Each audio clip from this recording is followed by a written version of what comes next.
Gemma, your host tonight. How are we all doing? Depending whereabouts in the world you are. Here on the Gold Coast in Australia, it is hot, very hot. We've got like temperatures up to 40 degrees. Some parts of Australia, it is still burning with fires. And yeah, it's a bit hazy outside, it's a bit warm, but you know, summer has hit, and so is the festive season leading up to Christmas. So I actually was only just realised as of today that I think for us it's like, for all of us, it's like 19 days, 19 sleeps, maybe 20, depending whereabouts you are located, until, you know, the big jolly man arrives. So yes, it's lots of excitement in the air, lots of the shops are busy, everyone is chaotic, traffic on the road, the energy, everyone's energy is high. And I guess like what's really important this week is to really listen to your body coming into the weekend and as of next week, to really listen to your body. I know that, you know, it's for all of us, you know, we're either finishing work or, you know, about to go on holidays leading up. But yeah, really listen to your body and, you know, rest. And I think eating in moderations as well. So it's something that, you know, I know my spirit remind me constantly that yes, we can have fun, but it's all in moderation, and to really look out for everyone else. So yeah, so that's it's just excitement in the air. So my week has been huge. I have had lots of connections with spirit, connecting them with loved ones, and it's been amazing. It feels like my service with spirit has really stepped up high.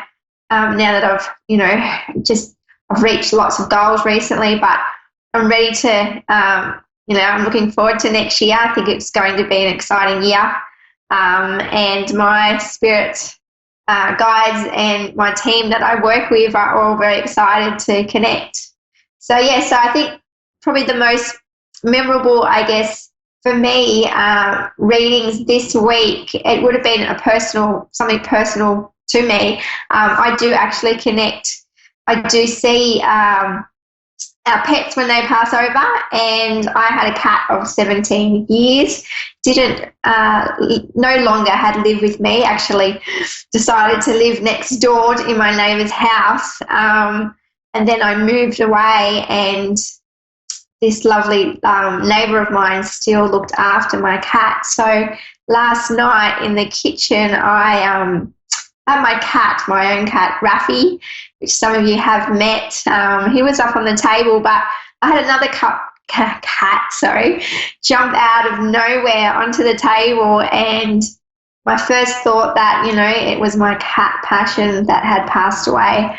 I didn't know, but I definitely felt in my heart that it was him. He was letting me know that he has crossed over safely into the animal and connected with all my loved ones. So I think probably about 2 hours later, I received a text from my neighbour that my cat had passed away. So, you know, not only do I connect loved ones, I also can connect you with your pets too. And I think it's, you know, our pets are such an important part of our life. They are family to us, and we all share that special bond.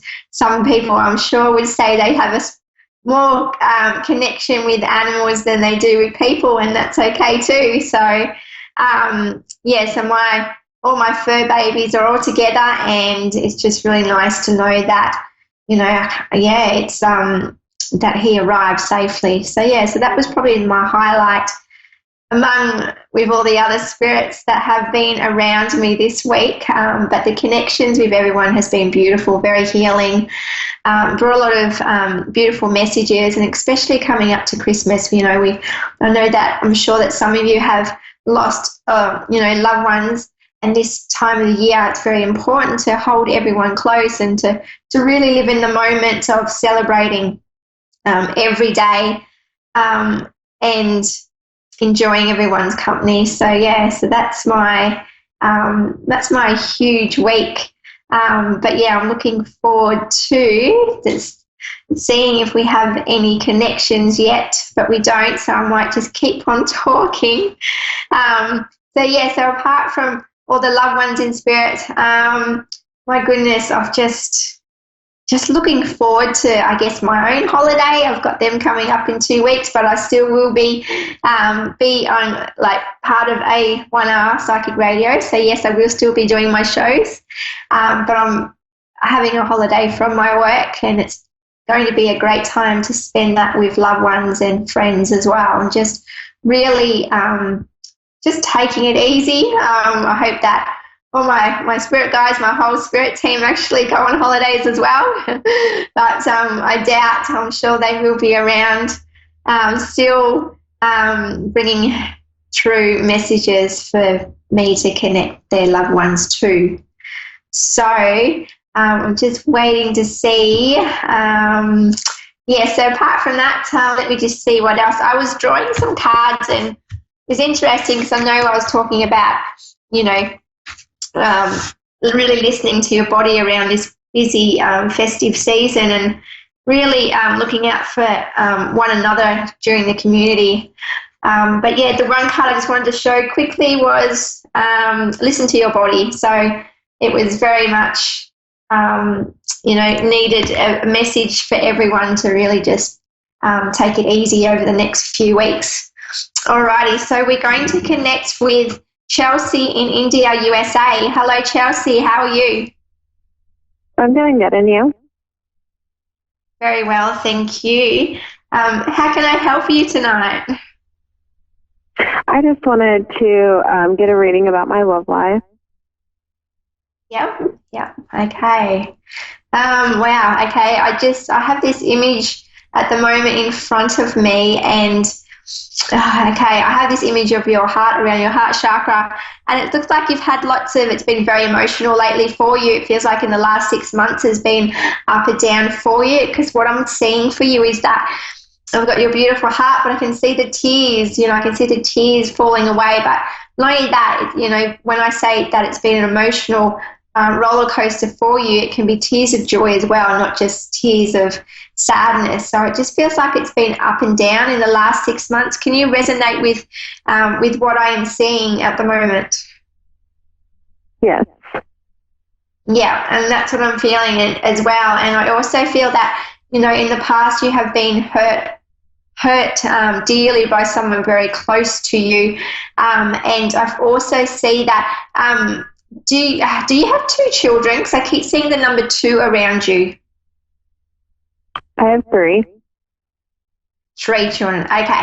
And does all 3 children live together? Because I'm just wondering why I've seen 2, but it doesn't matter. I don't always get it right. But I keep seeing, do they all live together under the one roof? What was that? Do all your children live together underneath the one roof? Yes. Yeah, okay. Okay, so what I've got going on with you, with your love life around your children as well, I feel like you've, because I feel like this new relationship, I feel like the relationship that you're in now isn't all that old, but at the same time, I feel like you have been friends prior to that. Does that resonate? Yes. Yeah, okay. And it's also, I feel that you're very protective of your children and who you let into their life as well as your own. And I can see that because you've been hurt in the past, that, you're very protective of your babies, and, want to make sure that, everything's, that what you're feeling is correct. Like, I feel the excitement around your heart, but I also feel that, there's, I guess, some unanswered questions. Are there some unanswered questions in your relationship at the moment? But it also feels like in regards to whether your partner at the moment, like whether he has kids to somebody else, does this resonate with you with what I'm seeing? I was in a relationship for 11 years, and we just recently split up. And I was talking with someone else and kind of developed feelings for them, and still kind of in between, like which way to go. Okay, yeah. And I guess and this happened very quickly for you. It really took you quite by surprise, didn't it, meeting this gentleman at the moment? And but I also feel that, the relationship of, was it 17 years with your last partner, it feels like emotionally you had disconnected, and it feels like it's, for even maybe half the years, maybe, even the last 5 years, that you have been earning for somebody to love you as much as, the love that you had given to your husband at the time, your ex. So what I'm feeling and seeing for you is that, all the excitement that you're feeling at the moment, it can be quite nervous, but what I'm also seeing is that, just to take one step at a time and really just see where this relationship is going to go without rushing into anything too seriously. But at the same time, you know within yourself if it's right. But I know that just what I keep hearing is that not to rush, not to rush. Okay. I also, and is there driving distance? I keep saying whether the partner with you or with now, is there some driving distance, or unless I'm seeing that he drives a bit to get to you? Does he live far by is what I'm trying to say? Yeah, he lives an hour away. Yeah, because that's why I see there's quite a distance as well. And I feel like that, each day the heart is, it's stronger for this other person in your life. I just see that taking things slowly, but I also see by the next 6 months, I also see a big shift coming into your life, and whether that, that your current loved one moves closer to you. The current one? Yes, the new one. Will move closer to me? Yes, that's what I'm saying. There seems to be some kind of move, unless you make the move. There seems to be someone moving to live closer, but it feels like it's not going to happen until next year, at least from now until the next 6 months. Yeah. So it feels really exciting, but at the same time, it just, it feels like the traveling can cause a lot of frustration as well. Wow, that seems spot on. Yeah, and I can feel that frustration as well. And I know that every morning that you wake up, it's like, it's, you get closer each day, but it sure makes the relationship stronger because of the distance that of how far your loved one is away. Wow. It's exciting times, and it's just to really just keep on. Everything seems to be moving forward with you. Yes, there's always going to be questions, but sometimes if we worry too much about the future, it can cause that anxiety as well. So to really just take each day, each week as gentle as possible with one another, and you definitely, it's definitely going to be worth the wait until that, until the move is closer. I'm excited about everything that you're saying because it's like what I've been feeling. Yeah, and I can feel it. I can see it as well, and it feels really good. It's just, I'm really excited for what's to come for you, and it's lots of new beginnings for you both. But the best part is that you've got this solid, beautiful relationship, so solid, and it's, because you are so far away. So it's like, you can't get through the day without thinking about him. He's always in the back of your mind, and vice versa, because I feel the love that he has for you is quite strong as well. Wow. Can I ask you a question? Yeah, sure. Will my ex ever move on? Yes, of course, because what I see for him is that it's going to take a while for his heart to heal. But at the same time, it's going to be a time for him to find himself. And I feel that over the last 17 years, it feels like he's kind of lost himself a bit on who he is, and that sense of enjoyment that just seems to have disappeared. So when he finds himself, I see that he's going to start embracing new changes and, happiness back into his life. But at the moment, it feels like even in the next, even next year is just going to be as hard as what it is. But at the same time, he knows that it was, the best decision was the breakup, because you've still got, your beautiful children. Right. I just see that for him, it's just going to take a lot longer.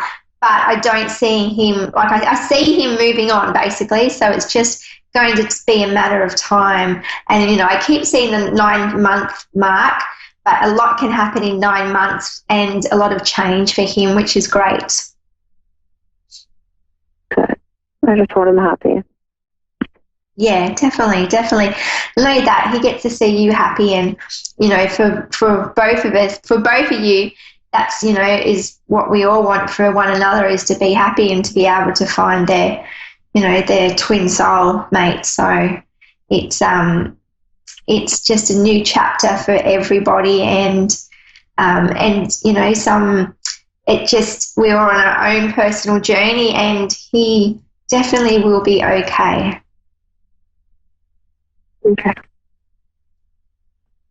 Okay, Chelsea, I'm going to have to end our reading together, and I thank you for our time and connecting with A1R Psychic Radio, and I wish you all the best with your new love and the new beginnings that are to begin, especially next year as well. Okay, thank you so much. That's okay, Chelsea. See you later. All right, bye. Bye. Okay, we have Tara from Quitman, USA. Sorry about that. Hi, Tara. How are you?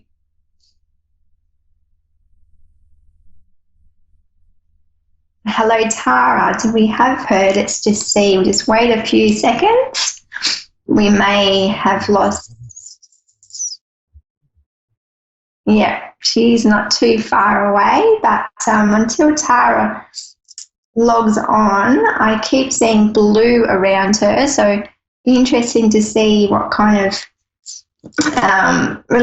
communication issues that she has going on with somebody close to her. So this is always, like it's everyone logs on, logs off, but I know this connection is still there. I can feel Tara, but I can't hear her yet, so let's just see. So for Tara, let me just see. I might as well just keep on talking in case she looks back at this, but I keep seeing communication is huge for you at the moment with somebody close to you. Whoa, okay, here we go. Tara, hello, how are you? Hi. How are you? Hello. Good. I am doing all right. Yeah, you're good. When you're offline, I keep seeing the colour blue around you, and I feel like communication to somebody close to you is very important at the moment. Have you got some issues around someone in your life that has to do with some kind of communication problem that's happening at the moment? Just one moment. Did you say just a moment, or just, sorry, I didn't hear that.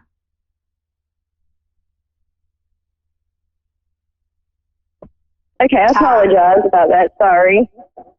That's okay. Do you have somebody close to you that has some communication issues going on around you at the moment? Yes. Hello? And yes, you do have some communication problems with a loved one close to you at the moment.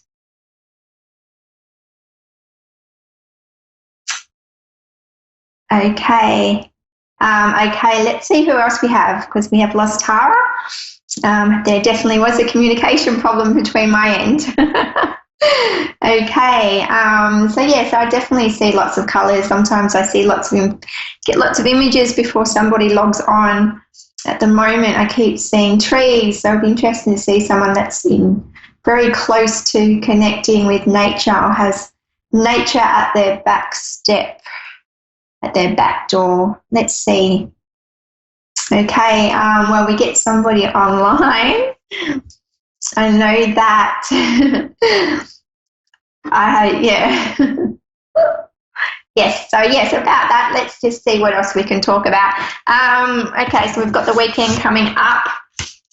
I know that we have a new moon.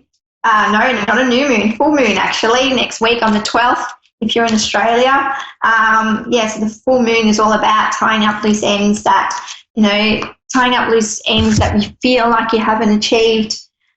There's things that you've been wanting to do.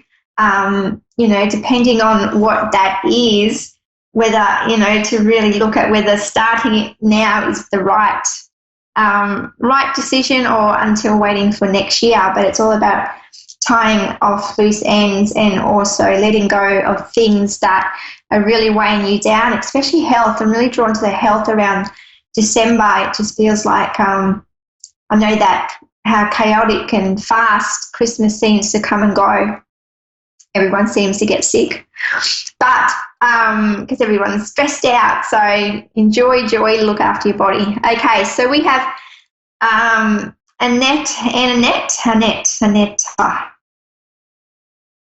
from Victoria, Hello. British Columbia, Canada. Hello, how are you, lovely? Awesome, thank you. Oh, good to see. Thanks for having me. It's good to see. It's good to speak to you. And I know that when we were trying to connect to you, at your back door, do you have lots of green around you, lots of trees? Are you close to nature? Yeah, I do have lots of trees around my house. Yes. Yeah, because when I was because I had no one online and I knew that you were connecting and I was already getting some images and I could see the beautiful nature at your back door. So basically you're surrounded by all these trees and green. So it feels really uplifting and it just feels so good to be able to bring nature indoors as well. And I feel that you're quite, you're more grounded. And, whether you either talk to your plants, but I know that your love for nature is big and it's something that you enjoy every day connecting with. Oh, thank you. I'm just wondering, I had a son that passed away in 2014. Yeah. And I'm just wondering what he is doing up in the spirit world. Like, how is he doing and what is he doing? Yep. So what I have at the moment coming through, I have this gentleman with me, but he's showing me something about his car. Was he into cars at all? No. Okay, was his accident anything He to do never with the had a car. motorcycle? Pardon? No, he never had a vehicle. Okay, and he didn't have any kind of trauma around the head at all? Yes. Okay, because that's what I'm getting through. He keeps showing me something about a car, and I keep seeing the driving wheel is what I keep seeing. So that's why I'd asked whether he had some kind of connection with cars. Oh. But what I keep seeing, yes. Oh, okay. Yes. So yeah, I keep seeing cars around you, but what I keep seeing is that, the active life that he lived here on Earth with you is that it's quite active over there, because whether he was into adrenaline, really he had high energy. And what he's showing me is that he was not afraid to try new things. Yes. He was exactly like that, yes. Yeah, and that's what he's showing me. And so what he did on Earth, he still does over in the spirit world, and he still continues to have those adrenaline rush and, and to enjoy life. He lived life to the fullest, and he was quite young, I feel, when he passed, because I can see him. But he's also I'm very drawn to him trying new things, and he was a risk taker, and to the point that, he had lots of friends around him. But what he keeps showing me is that he keeps bringing to my attention, do you have a bracelet or some kind of bracelet? It may have even been a bracelet of his, but he's really showing something in a jewelry box, but it feels like it goes on the wrist. Oh, I do have one bracelet. Yeah. And is there a connection with him regarding this bracelet? Not really. No, I'm just wondering, like, I'm in the process of getting my grandson. I'm just wondering what he would tell me to do. Like, what would he want me to have his son live with me?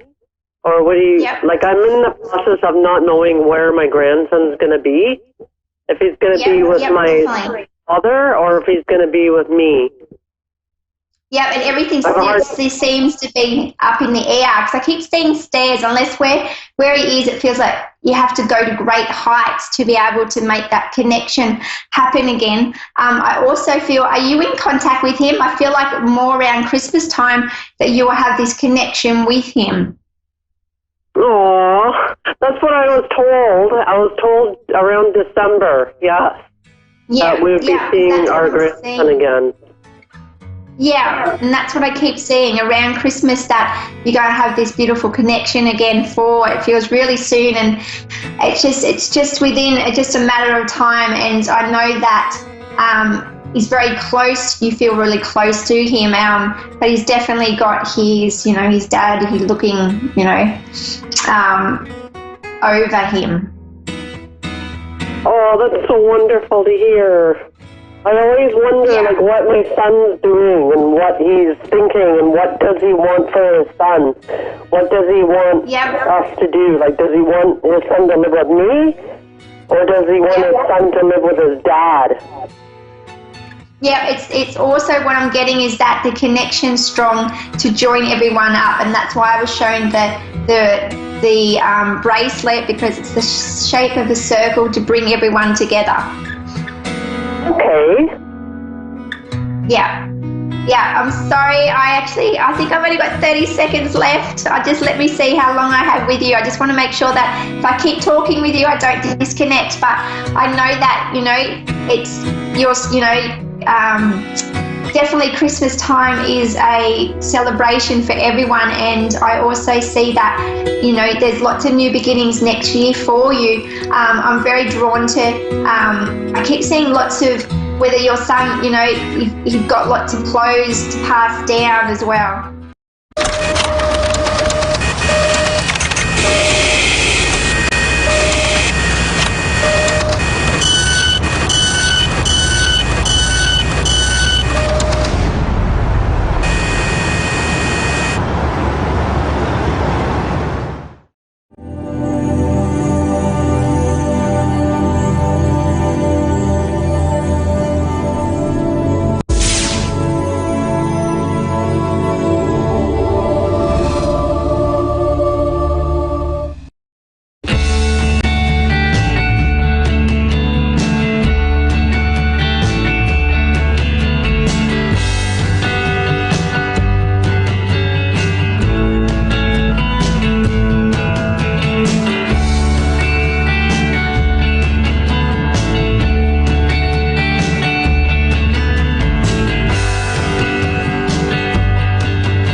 Welcome to Divine Guidance with Angel.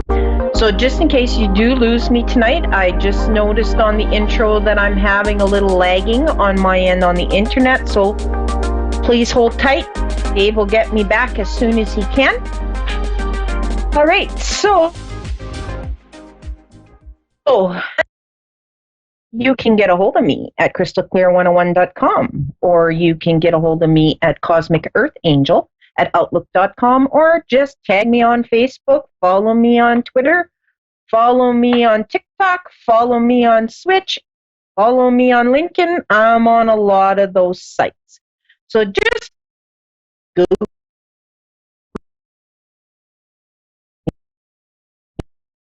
This week, I've had a lot of phone calls and messages regarding grief.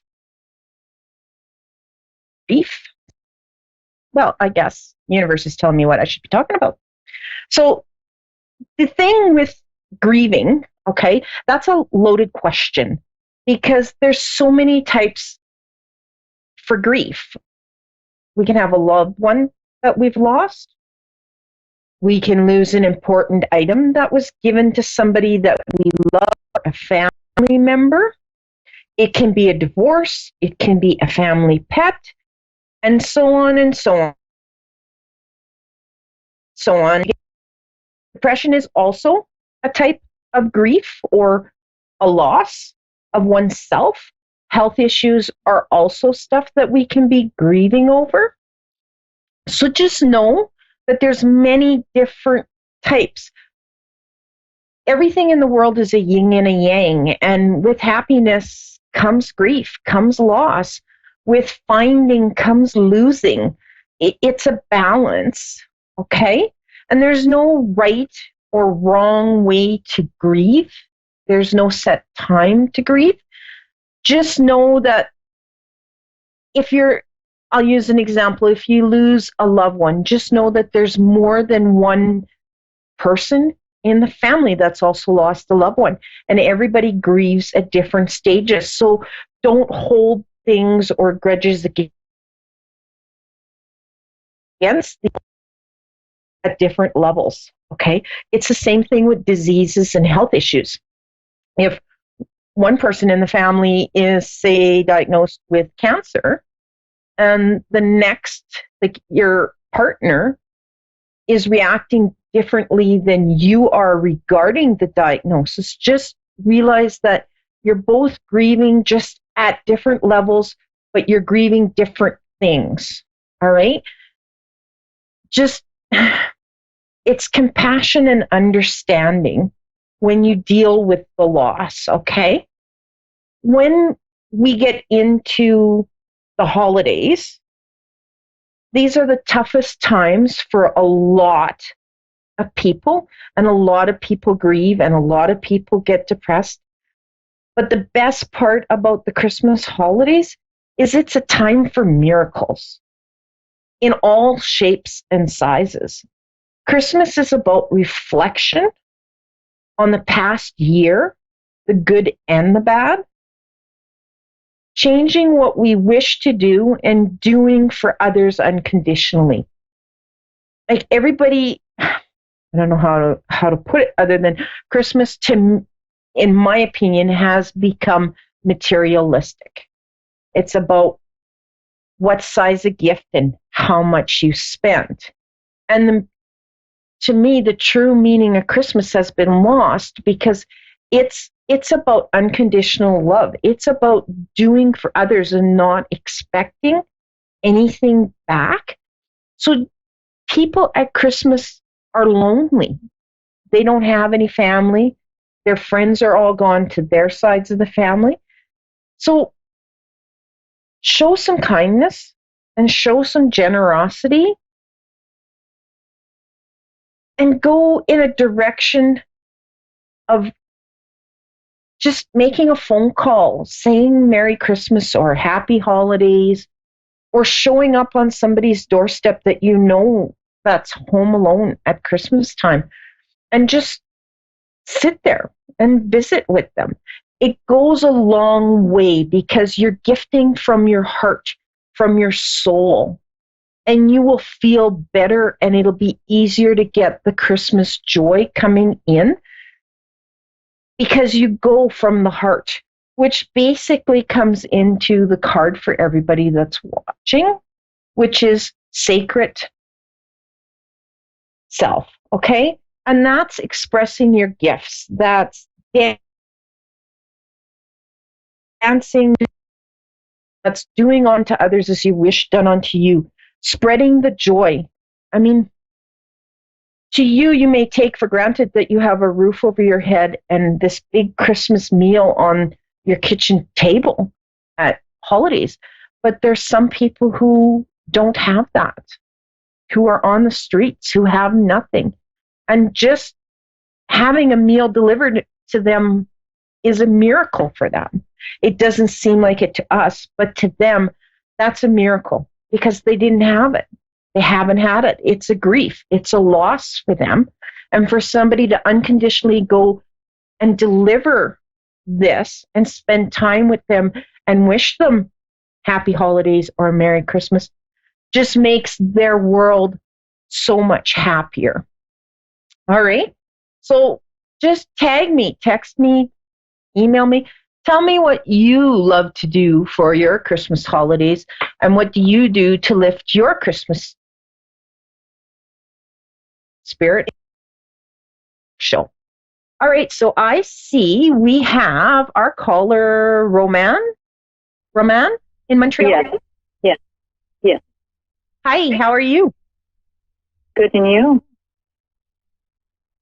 Okay, I'm actually doing quite good, and I was just in Montreal over September that night. I already miss it.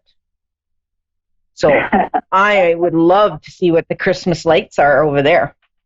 Because you guys celebrate with all the good food, the potato pie, the sugar pie. People are starting to lighten up and everything. So do you Can you just give me a second? I'm also working at the moment. Just going to advise my customer. Sure. Thank you. Okay. All right. Can you hear me?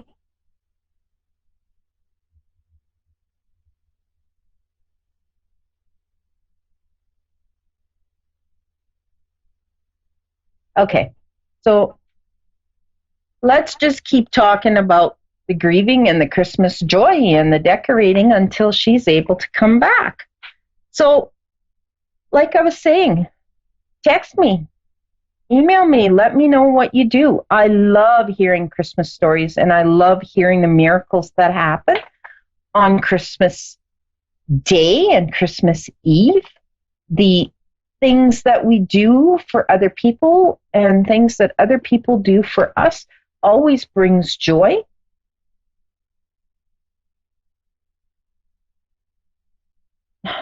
When we're not doing unto others, we seem to lose a part of ourselves and we seem to get lower in our energy, which then opens us up to be getting sick. So whether it's a cold, whether it's a flu, we just attract it. If we can keep our energy and our spirits up, we are way healthier in the long run.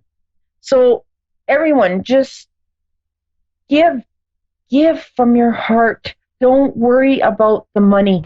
Don't worry about the big gifts. Worry about the memories, the good memories, the laughing, the giggling. Angel, can you hear me? I'm back.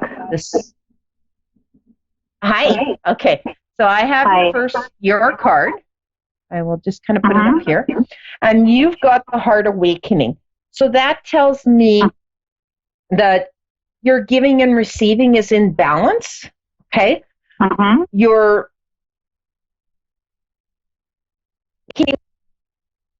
of self-love. Does that make sense for you? Sorry? Does that make sense to you? You're cutting off. I can't hear you. Oh, I finally have my customer. Just one moment, please. I apologize. Okay. Okay. Am I cutting out? Can everybody hear me? Okay. So I'm just going to keep going. She can catch up by watching. So that's more her accepting her divine self. That's her giving a balance in the giving and receiving areas. She is a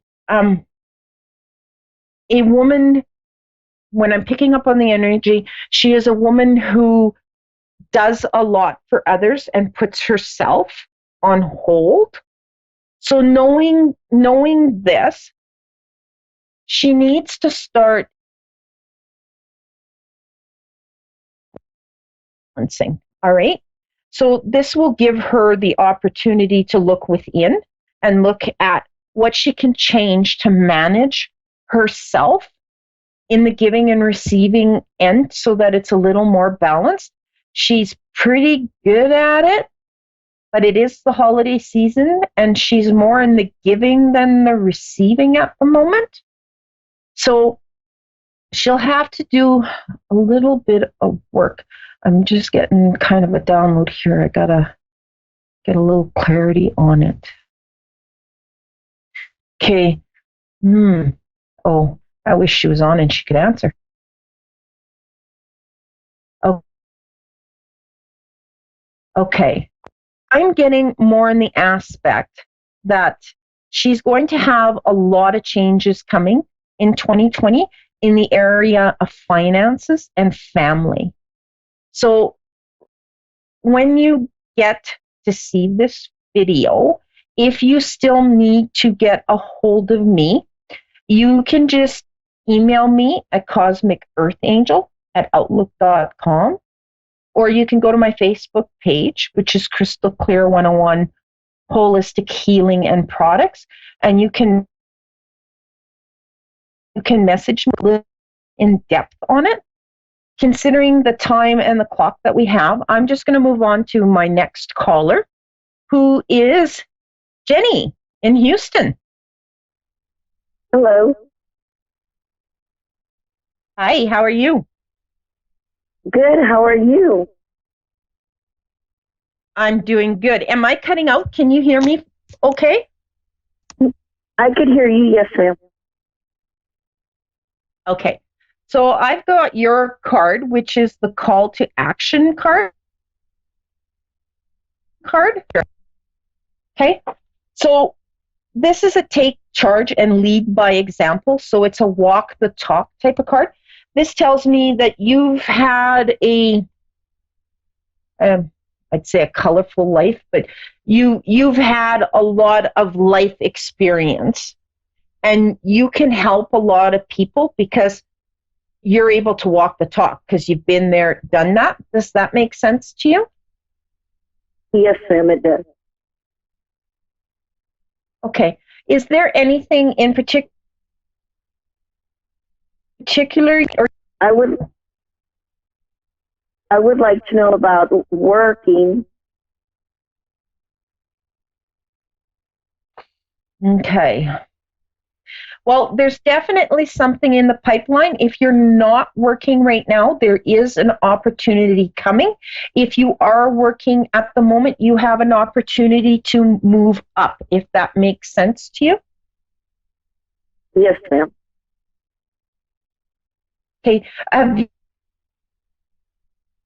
you been thinking? They're showing me books, so that can be either you're thinking of going back to school, or the job position that you're going to be dealing with a lot of paperwork. Does that make sense? Okay. Yes, ma'am. It does, okay. You're giggling, so I must be kind of dead on. Yes, ma'am. Thank you. Okay. All right. Now, are you considering moving?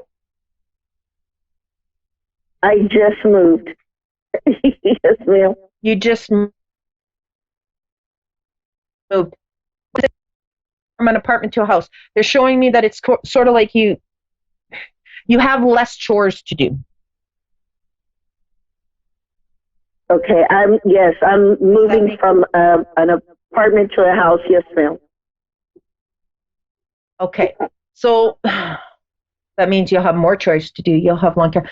Okay. In the front of your house, you need to plant some roses. And it's almost like they're showing me that there needs to be a rose, if that's possible. Okay, yes, ma'am. Okay. So does the front do you kind of have the walkway up, and then there's kind of pillars with the veranda before you enter the house? Uh-huh. I haven't moved yet. We've been looking. Okay. So this house that I'm seeing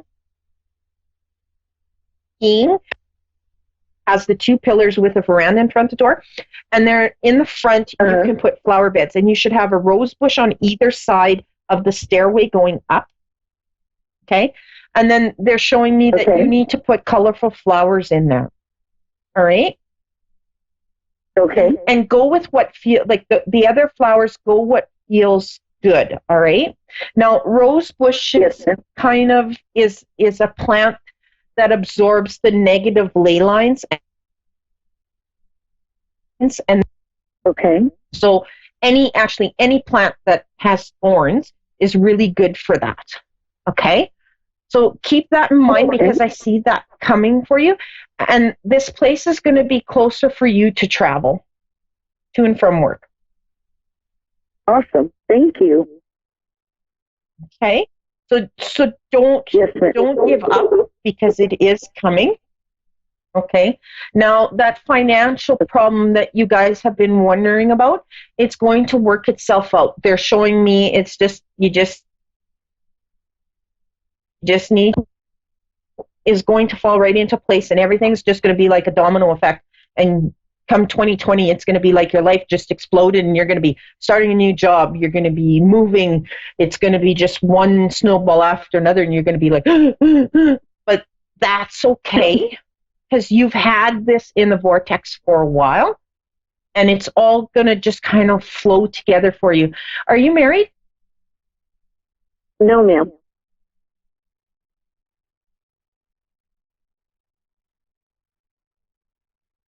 Well, you're going to be soon. They're showing me a commitment. So whether it's actually in a church or in front of whomever to say I do, or there will be a commitment where you're living together, but there is going to be a solid consistency for you in that area of your life. Do you have a boyfriend right now? Yes, ma'am. Well, it's kind of like the beginning of a boyfriend. Kind of.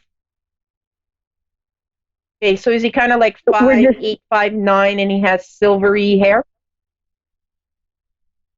I haven't met him in person. I worked with him, but I haven't been on a date with him. But we've had a lot of communication on the phone. Okay, so this is what they're showing me. So he's going to be around 5'8", 5'9", with silvery hair. And this is going to be the guy that will be coming into your life that you're going to kind of have a commitment with. Okay, you just need to kind of honed in, grounded, meditate, and picturing what is it that you truly want. Okay, because they're kind of showing me in an aspect of you have a lot of things out in the universe, the vortex, whatever you wish to call it, that you've asked for, and they're kind of wanting to know, what do you want them to hone in on? What do you truly want? Does that make sense? Yes, ma'am. That goes the same with work. You've got to get a little more specific in the area. It's coming. They show me. They're not going into the in-depth of what it is. So you need to get a little more centered on what is it that you truly, truly want. Okay? Now, did somebody in your family hurt their lower back? Lower back, kind of right hip? Yes, ma'am. Okay. My mother.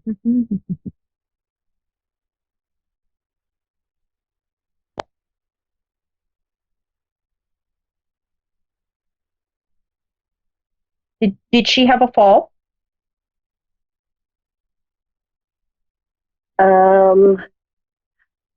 It's been a while, yes, ma'am. Okay.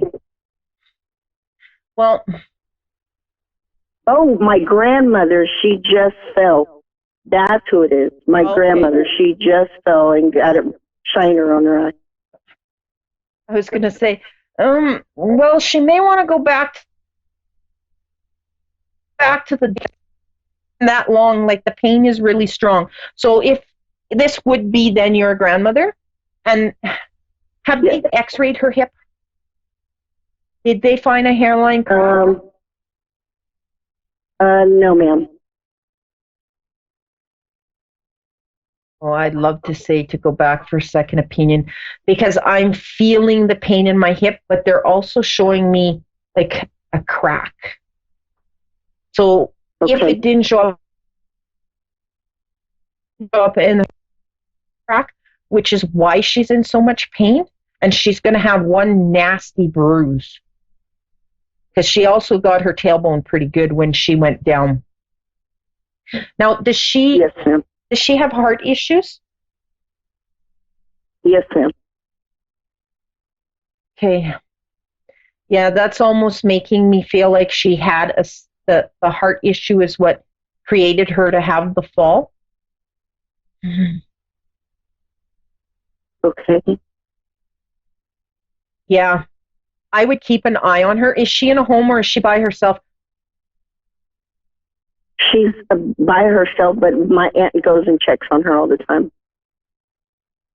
Yeah, I think they may want to start looking that she may need a little more help, especially right now with her hip. She's going to need help in getting her chores done, her laundry, her dishes, her meals, because it is like, I only feel a percentage of, yes, ma'am, and I am in pain. Okay, like it is shooting up. It's coming up, like the pain is coming up under my right eye. Like it's just shooting right up the right side of me, and it's kind of coming in and around the front. So that's telling me that she's in a lot of pain. So you guys may want to check in on her a little more and give her a little more help. Now, yes, ma'am. Is your grandfather on the other side? Yes, ma'am. So your grandfather on the other side? Yes, ma'am. Yes, okay. He is. Yeah, he's kind of he's a chatter. He loves to talk. Yes, he is. Yeah. So he's like giving me a list of to tell you guys that you need to do for grandma. So it's basically like he can see what she needs done, and he's very concerned, loves her to the moon and back, if that makes sense. He's telling me to say I love her to the moon and back. So as long as that makes sense to her, to you, and he wants her to have more care. Like she needs more help. And he's very like on it, because this isn't the first time. She's had a few little incidents that she's never really told you guys about. Okay? So now he does she have stairs in her house? Because he's making me feel like she almost fell down the stairs. She used to. Well, she has like a couple steps in her front yard, to come out of her back door and to come in her front door. So yes. He's making me feel like she almost fell down the stairs. That she became very lightheaded, and that she almost fell down. So he's really, really, really okay. And as for you, my girl, do you have, he's making me feel like you have high blood pressure. Does that make sense for you? Yes. It does? Yes, sir. Okay. So he can see everything, and he needs you to take care of that. It's not something that you can push off, because that will lead to heart issues, and he's making me feel like the heart issues run in the family. Yes, sir. That's, yes. Homicide. Does that make sense? Okay. Yes, ma'am. Now, who has the trouble breathing? Because right now my chest is just closing up, so it's almost like emphysema, asthma. It's trouble breathing. Does that make sense to you? Yes, my dad. Your dad. Yeah, he needs to get that checked out. Okay? Because I know I'm not a doctor, but it's making me almost feel like it's a bronchitis more than a pneumonia, but it can turn into pneumonia. So he needs to get that, especially the cough, checked out. Okay? Okay. So do you have any other questions? Because I nailed you with No, a lot of ma'am, stuff. that is great. You answered a lot. Thank you so much. God bless Big hug you. for me. Yeah, you give Grandma a great big hug from Grandpa for me, because he wants me to just give a great big hug, and make sure to tell her he loves her from the moon and to the moon and back. I have to say that right. Yes, Tell me ma'am, I if I say it will. wrong. He loves her to the moon and back. Okay. So Okay. just pass that on to her. All right, and then you guys maybe might have to do a little planning on how you guys can give her a little more help.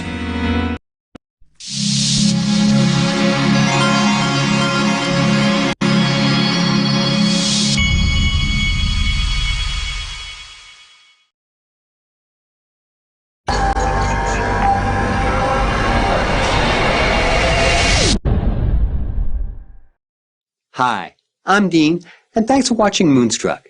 And now back to A1R on the air. Psychic Talk Radio, now on Moonstruck TV, enlightening television. Hi everyone. Hello, thank you once again for tuning in. It's always a pleasure to be here. Hopefully you've all enjoyed and recovered from your Thanksgiving, which I have been assured from my American friends was an absolute hoot of a time. So hopefully you're all back into the swing of your daily routines again, and still enjoying life and still giving gratitude and thanks for everything that we have in our lives. There's a few things going on for me this week. The weather has been absolutely terrible in Sydney. We've had, if it's not bushfires, it's a lot of smoke. It's and breathing difficulties for a lot of people here at the moment. So most of us are cooped up inside. So hopefully in the Northern Hemisphere and wherever you are tuning in throughout the world, your weather is a lot more forgiving than ours is right now. So, yeah. I've got a few crystals with me today. I've got some cards out. I've got my cog chart, so we're ready to get into it and see what life brings about for us this time. Have had numerous readings this week all about changes in energy levels. So we've come from a very chaotic time around that October, November, and now we're starting to feel a lot more calm, I suppose, even though we're going into the silly season or the crazy season that Christmas can sometimes bring about. There's a sense of calmness around the energies. So it could be something to do with Jupiter going into Capricorn as far as transits are concerned. So that's quite a nice placement for a lot of people to have. It's certainly a lovely placement for me to have because it means that my luck will change in my career and what I'm doing in my life as far as 10th house or career and jobs and what we do for our how we make a living has been looked upon favourably. So all my lights are lining up, all the stars are in alignment for me at the moment. So it's a really very pleasant time. So hopefully that you're all tapping into that lovely energy and enjoying the stars aligning for you as well. So we're going to take some callers in a moment, which I'm looking forward to. It's fast becoming less nerve-wracking for me and much more exciting now. So I have had some listeners reach out during the week to me, so I'd like to have a big shout out to a lady called Leah. Thank you very much for your lovely, kind message. Hope you don't mind me shouting out to you, but I just... your lovely message was very nice. It was really nice to receive, so I thought I'd let you know that as well. So, yeah. And, of course, Molly, who always tunes in. So thank you very much for doing that as well, Molly. So it's very nice to have a following all the way over in the States. So I'll have to put this on my roadshow places to visit, I think. It's certainly growing. My roadshow is definitely growing. So far, I've only got nationwide in Australia, looking to go to New Zealand, but obviously the States is a runner-up, really fast runner-up that I didn't see coming. So that's really, it's a lovely blessing. So thank you all very much for doing that and participating in that as well. So very cool, very cool. So last week, I think I unveiled my black quartz. Still have her with me today. I pulled her out quite a number of times this week to have a little play with her and see what she's capable of and what she's doing. It's actually a really nice energy. I loved her when I first met her, but I'm super head over heels in love with her now as well. So she's just, yeah. If you are into crystals or you like them or you're just not sure where to start, there's so much information online. There's some stuff on my website as well. I've got a workshop on crystals and how to tap into crystals. I'm not even going to pretend that I'm an encyclopedia of crystal information. Most of them are really pretty, and then I go, oh, that's so pretty, and then I work out what it is and what the healing properties are from there. But there's so much information out there. I would highly recommend that you choose your crystals intuitively rather than going out there and trying to find the crystal that you think is the right fit for you. It actually might be something better out there for you. So if you walk into a crystal store and pick up the one that resonates the most, the one that's the prettiest, the one that you find that you just don't want to put back down, that's the crystal for you. Then work out what the healing properties are. So yeah. All right, we have a caller. We're going to slip straight into it. Excellent. Love it. I'm so fast, and sometimes I have to slow things down, and I like going super fast. Got so much to say. So we're going to shoot across to Kelly in Somerville. Kelly, can you hear me? Yes, I can. Hello, how are you? I'm good. How are you? Good, thank you. What can I do for you? Well, I just want to know if I have any loved ones that are trying to connect with me, and also maybe some relationship advice. Sure. Are you seeing somebody?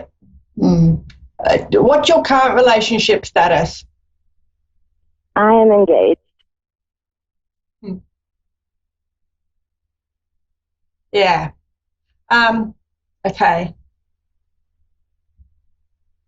I think what the issue is here for you, I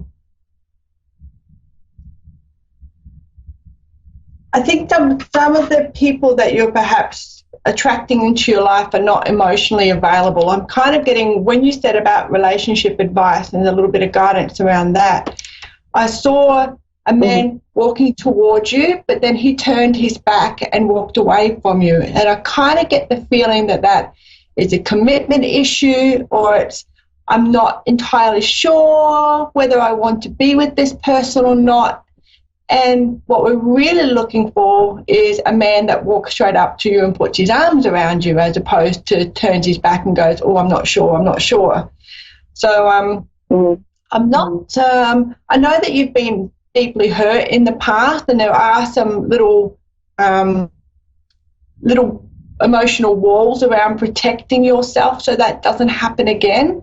And we all do that. That's human nature, you know, that just, I had them for a number of years, so I can relate to you. The thing is, though, that when we have those walls and we look at them as a means for preserving ourselves and preserving our energy, and so we don't get hurt, sometimes it stops people from being able to see through those walls, because it looks like we might have something to hide, or we're not being our authentic selves. And we're not really being our authentic selves because we're so worried about getting hurt again that we're kind of keeping some of our stuff in reserves. So we've got, you know, something to cling to. We're not just going in head first this time into the next relationship. Right. There's a nice man coming in for you. I want to say his name's Tony, Anthony, Tone, something along those lines. He's just got a really masculine feel about him, but not, can we say caveman? He's a proper masculine man. He's just not a beating chest man, okay? he's kind of nice. He's a bit more quieter. He'd rather probably, he's not that party animal that wants to go out all the time. He likes to balance going out with staying home. Bit like yourself and your own energy. You know, people are great, but you need some time out too. And he's just a nice person. He does like animals, so hopefully that works with you as well. And look, I'm thinking he's not that far away. I can kind of feel him. He's a bit taller, around that 6'1" mark. You do feet and inches over there, don't you? Hopefully. Don't make me convert it. I think it's around 185, 186 centimetres if you do centimetres. Yeah, I'm a medium. I'm not a mathematician, so forgive me if that's wrong.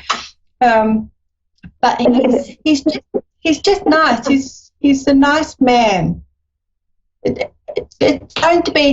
not going to be one of those power moments when you meet him, okay? Because it's a more mature relationship than what you've received from others in the past. Does that make sense? Yes. My fiance, his middle name is Anthony. Ah, right. Okay. And where does he fit in all this? I don't know. I mean, you say mature. He's older than me, so. Okay. I wonder if it's a new one coming in, or he just sees the light and makes some drastic changes. Is he the flighty man? Was he a bit, can't sit still? Was that him? Is he what? I'm sorry. Was Anthony the man that couldn't sit still? He liked to run around and do things and be involved in everything. Was that him? Yeah. Yeah. I don't think it's the same person because he would have to do like a 180-degree turn to he would have to change in a lot of ways. And I just don't think that his path is in alignment with your path. Mm-hmm. Yeah, you've probably in the last 3.5, they're saying 3 years and 8 months. They're being cheeky buggers now.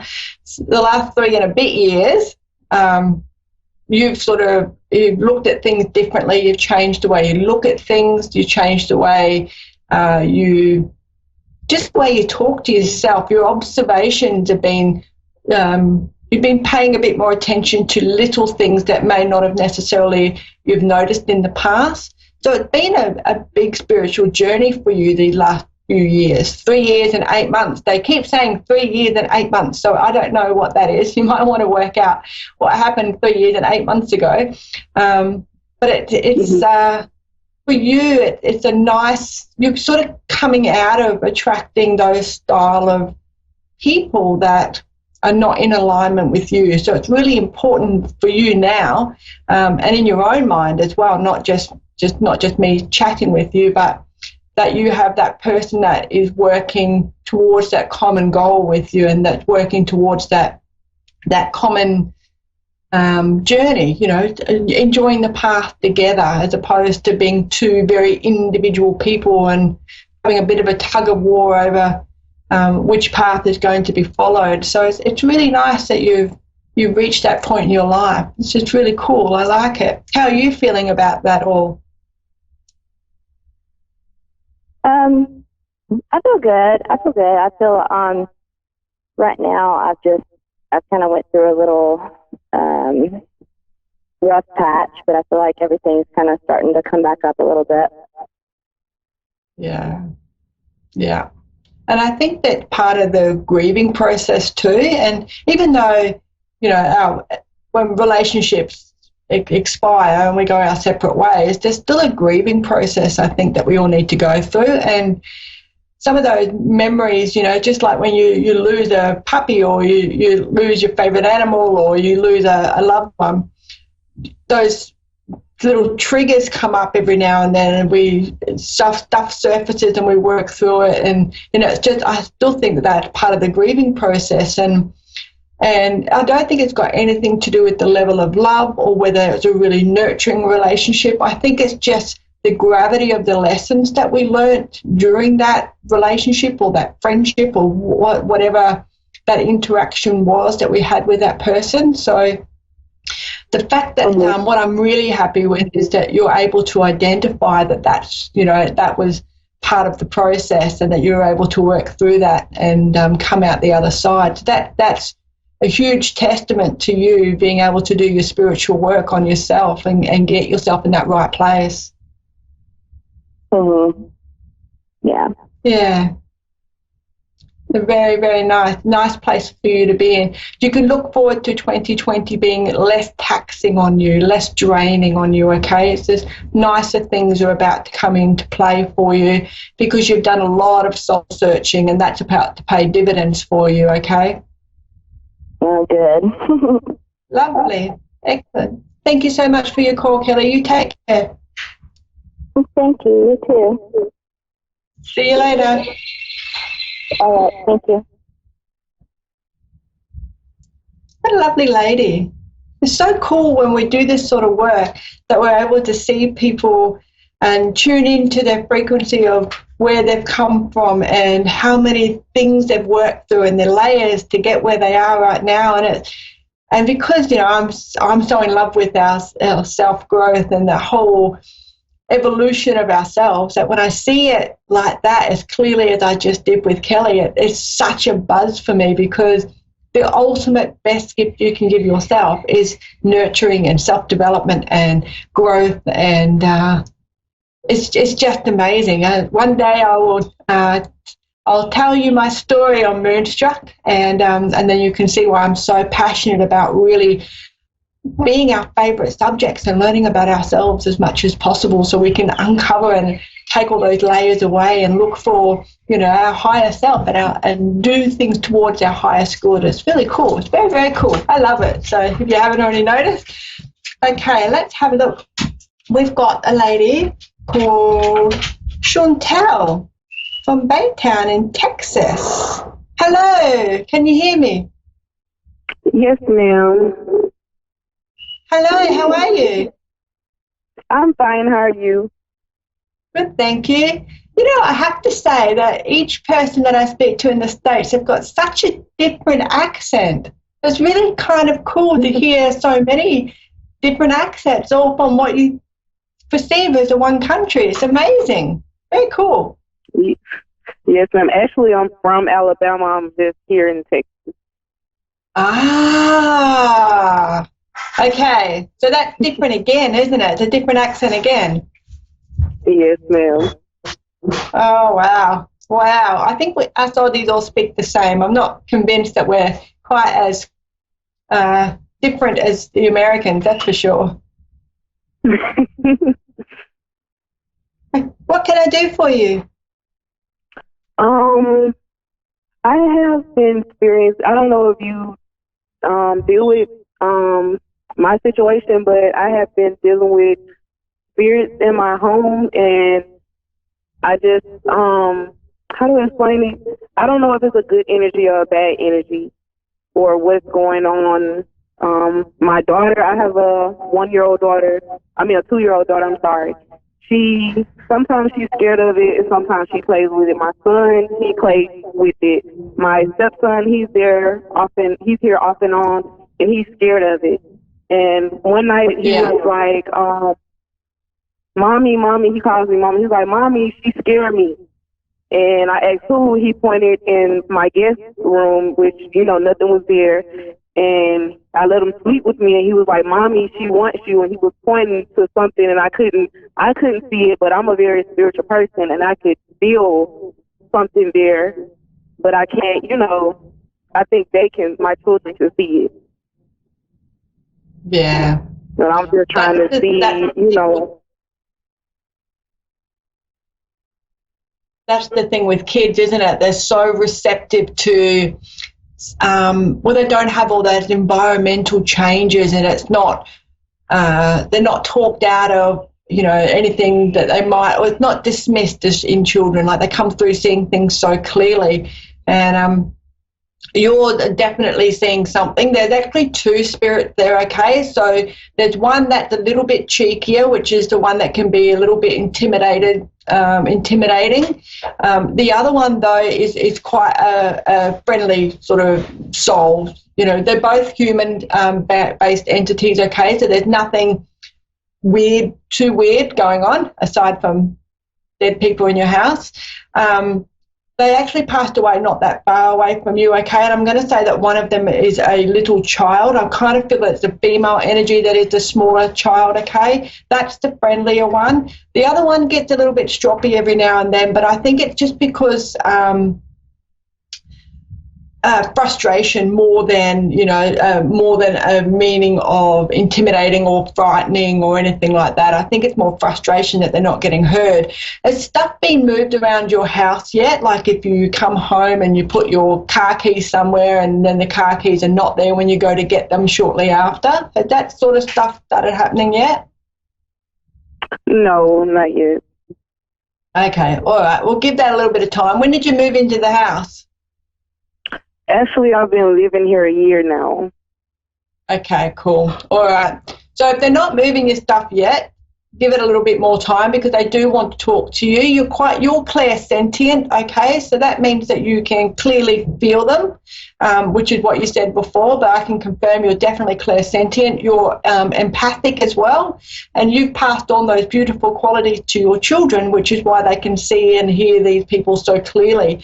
You can put boundaries in place with them, okay, by saying that they're not allowed to come in the bedrooms at night time when your children are trying to sleep. You can do other things like, you need to find somewhere else to hang out after 5 p.m. at night time. This is my family time. You can do things like that. You are in charge. I know that some people think that that's just crazy, but I have a lot of spirit dropping into our home, and I always have boundaries with them. They're not allowed to come with me to the toilet, for example, because that's my time. And they do listen to those boundaries, okay? They're not, the two that you've got in particular are not meaning to, they just want to be heard. They want to be recognised and acknowledged that they're there, okay? And your kids are doing that. So they're sort of kind of hanging around because they're being acknowledged, and they're liking them. You've actually got really cute little kids too. So they're well-grounded, nice kids. I know that they're kids, so they're going to have their moments, but yours are they're cute little kids, okay? So, if they start talking to you a little bit more about, which is not going to happen, but if they start thinking that, or blaming the spirits for if they're doing something naughty, you might need to redirect their own behaviour in that way, okay? Because sometimes kids can try to blame spirit on things. I know my cousin certainly did that, and that wasn't the case at all. So if your kids are doing that, just redirect them and distract them and get them thinking about something else, or assure them that the ghost did not tell them to do that naughty thing, okay? Because your two are not like that at all. They just want to be acknowledged. So if you do have little things that are being moved around the house, don't pay too much attention to it. Don't buy into it. Say, you need to leave my things where I leave them, thank you, and be firm with that, and that will bring them back into line. There's no reason for you to move at all. They actually do enjoy you being in that house. Have you still got some stuff that you haven't unpacked yet? I think so. Yeah. Are they memories or something? Have you got photo albums or pictures of the kids or paintings that the kids did when they were younger? They kind of feels like memories are in these boxes, or 2 boxes that you need to bring out. I had a son that passed away when he was 7 weeks old, and I had a son that passed away like 5 years ago. So I have memories of him. I have photos of my grandmother that passed last year. I have, memories from Alabama and in a boxes and stuff. It's not that I unpack them; I just leave them there. So I don't unpack them. Yeah, keep them safe. Can you perhaps take the lid off every now and then and just have a chat or let them know, or even speak to, recall some of those memories verbally, or you do talk to your grandma, okay, and just give them a little bit of acknowledgement as well. I think some of it could be a little bit of you being a little bit lonely as well, where you are. I know that you've got your kids around you and some other people around you as well, but sometimes there's a little bit of a loneliness thing going on in the back of your mind for you that could be like home related, bit of homesickness or something. I'm not quite sure what it is, but the boxes are the key to that. So it could be a bit of a healing process for you in those boxes to just take the lid off just for a little while and go through them and hold those memories in your heart and then pack them up again, perhaps. It's a nice house though. Do you have are you wanting to put shrubs in your backyard, or little trees or something in your backyard or your front yard, or are they already there?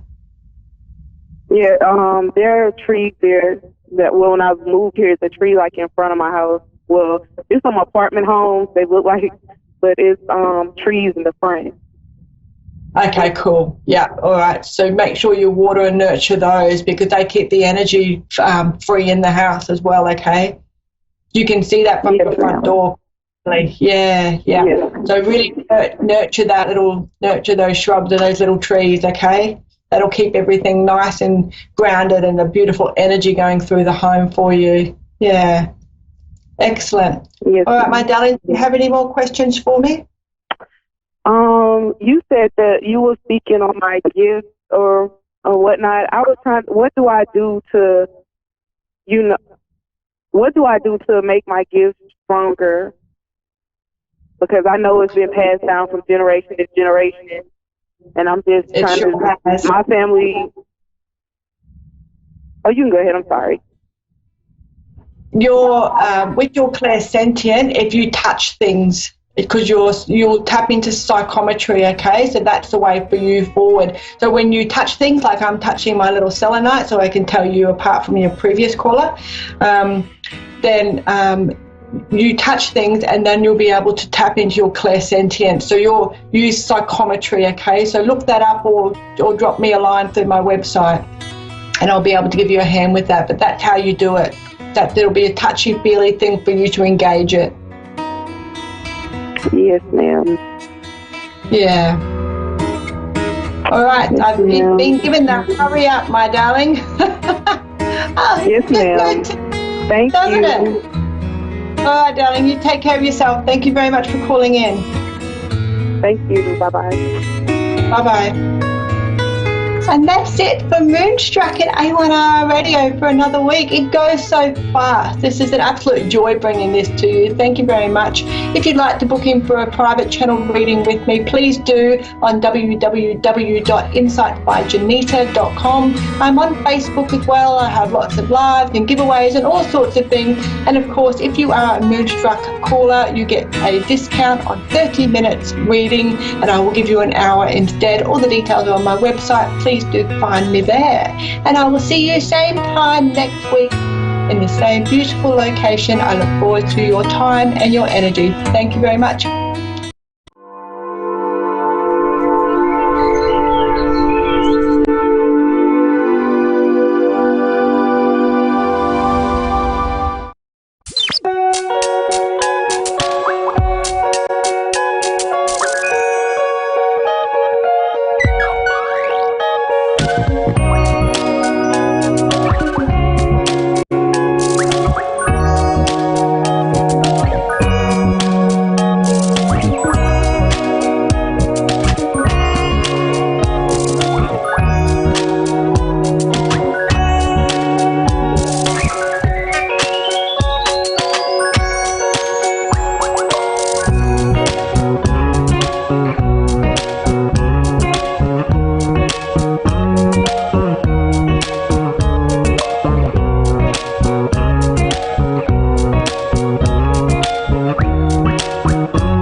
welcome to my show, Angel Guidance by Lisa. I am happy to be here on the A1R radio network and Moonstruck TV. If you have never met me before, I am Lisa. I am based out of Kansas City in the middle of the United States. Right now it's about 12 degrees, so it's a little bit chilly here, but pretty typical for the Midwest. No snow today, so I'm grateful for that. I am a healer. I am a psychic. I am a medium, and I love to teach about all things spirit. So let me just talk to you a little bit today about something that I do every single day that helps me to get through my day without any stress, without any anxiety. And when I do this, I know things are going to flow. And that's really important, getting into the flow of life. So the first thing I do when I wake up in the morning is I set my intentions. And what I mean by that is I get to decide how my day is going to go. And when I decide that, that means all of the universe is going to support me in that decision. And I decide something like this. My day flows in divine harmony and all is well. Isn't that a lovely intention to set for yourself? It is for me. I love to set intentions. Some people wake up in the morning and think about everything that can go wrong, think about all the people they're going to have to deal with that day, and maybe think about how hard those people are to get along with. You really want to shift your thinking there and decide how your day is going to get to go for you, because you know what? You have that power. Start claiming it. So I set my intentions. Second, when I get out of bed, I step into an imaginary bubble. And this imaginary bubble is surrounding me from the bottoms of my feet all the way up to over my head.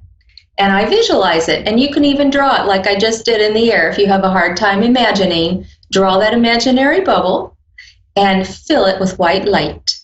And intend, like you just did earlier, intend that this bubble is going to protect you from other people's energy.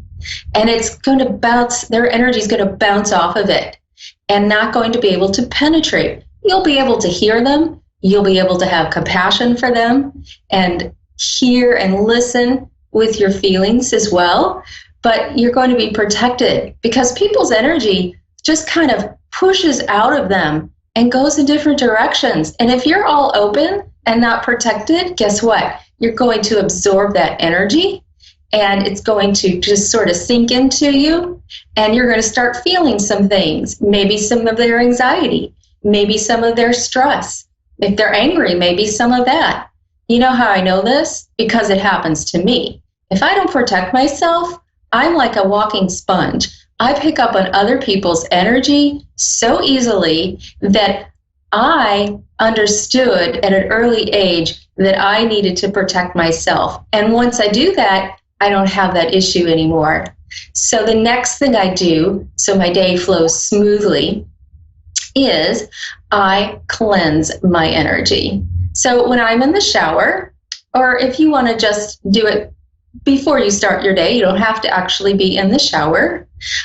Just visualize white light coming in above your head, and just visualize it coming in and flowing in and cleansing everything in your body from the top of your head all the way through your body and out the bottoms of your feet. And what that's doing is it's taking all of that dirty energy, the dust, dirt, and negativity that you may have collected from other people, or you may have actually thought of yourself, because sometimes our thoughts are negative.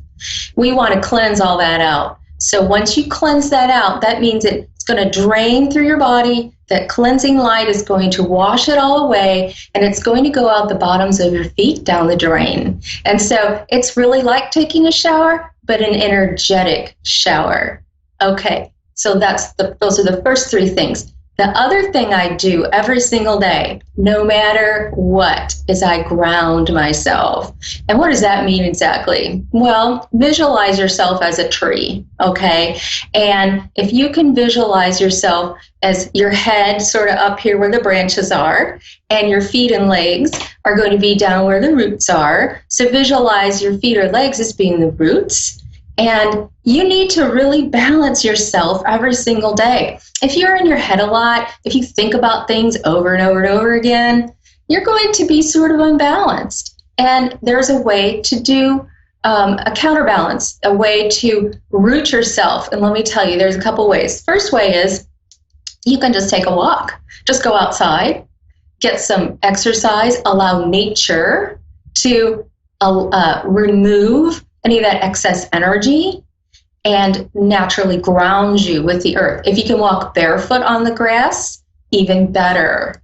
It's the other way you can do it, and there are many, but this is the other way I do. If it's raining or cold, like today, it's really cold, you could sit in a chair, visualize energy growing from the base of your spine all the way down through your legs and out the bottom of your feet, deep into the earth. And you want to visualize that energy connecting you to the center of the earth. And when you visualize those roots growing through the bottoms of your feet, you're going to see them grow all the way down into the very core of the earth and anchor there. And you know what an anchor does? It holds that boat in place. The boat may move around a little bit, but you're still going to be secured, meaning you're not going to float off into the ethers and not have a grounded sort of base for yourself. So those are the 4 things I do every single day to help myself get through my day in a very natural, easy way, connected to spirit and allowing flow. First thing, just to review, I set my intentions, how my day gets to go. Second thing, I protect myself, step into my protective bubble of light. Third thing, I cleanse myself in my white light shower, taking all the negativity out through my body, out the bottoms of my feet, down the drain. And the fourth thing I do is ground myself, either in a chair, seated, or taking a walk. Now, these things I suggested do not have to take hours and hours, okay? Everything I suggest can take 10 or 20 seconds, literally. If you want to do the grounding and you walk outside, obviously that would take a little longer, but you could do 15-minute walk. You know, if you can only do it at lunchtime on your break, do it then. It's really important to have all 4 of these things in place to offer relief from anxiety, from stress, from anything that's on your mind. It will lower the stress level of your body. It will connect you with your higher self, and it will allow you to step into the flow of life. So I hope these tips are helpful for you. So I'm going to take a few callers today, and the first person I'm going to speak with today is Alyssa in Sacramento, Kentucky. Alyssa, hi. Hi. How are you? Good, I guess. Good. Okay. Well, good. Welcome to my show, Angel Guidance by Lisa. Alyssa, what can I help you with today? What's your question? I'm just wondering if my husband will take me back, let me come back home, either now or for Christmas. So, Alyssa, have you been in conversation with him? Have you talked to him? Yeah, he calls me babe every now and then, still tells me he loves me every now and then, asks me what I want for Christmas, stuff like that, but he doesn't give me a definite answer on when I get to come back home, and I just want to know when he's going to, or if he is. And are you feeling guilty about something, Alyssa? I've hung out with a few men, but I've felt guilty about it, but Okay, so the separation for you has been over 6 months? It's been since August, the middle of August this year. August, September, October, November, December, so 4 months, so about 6 months.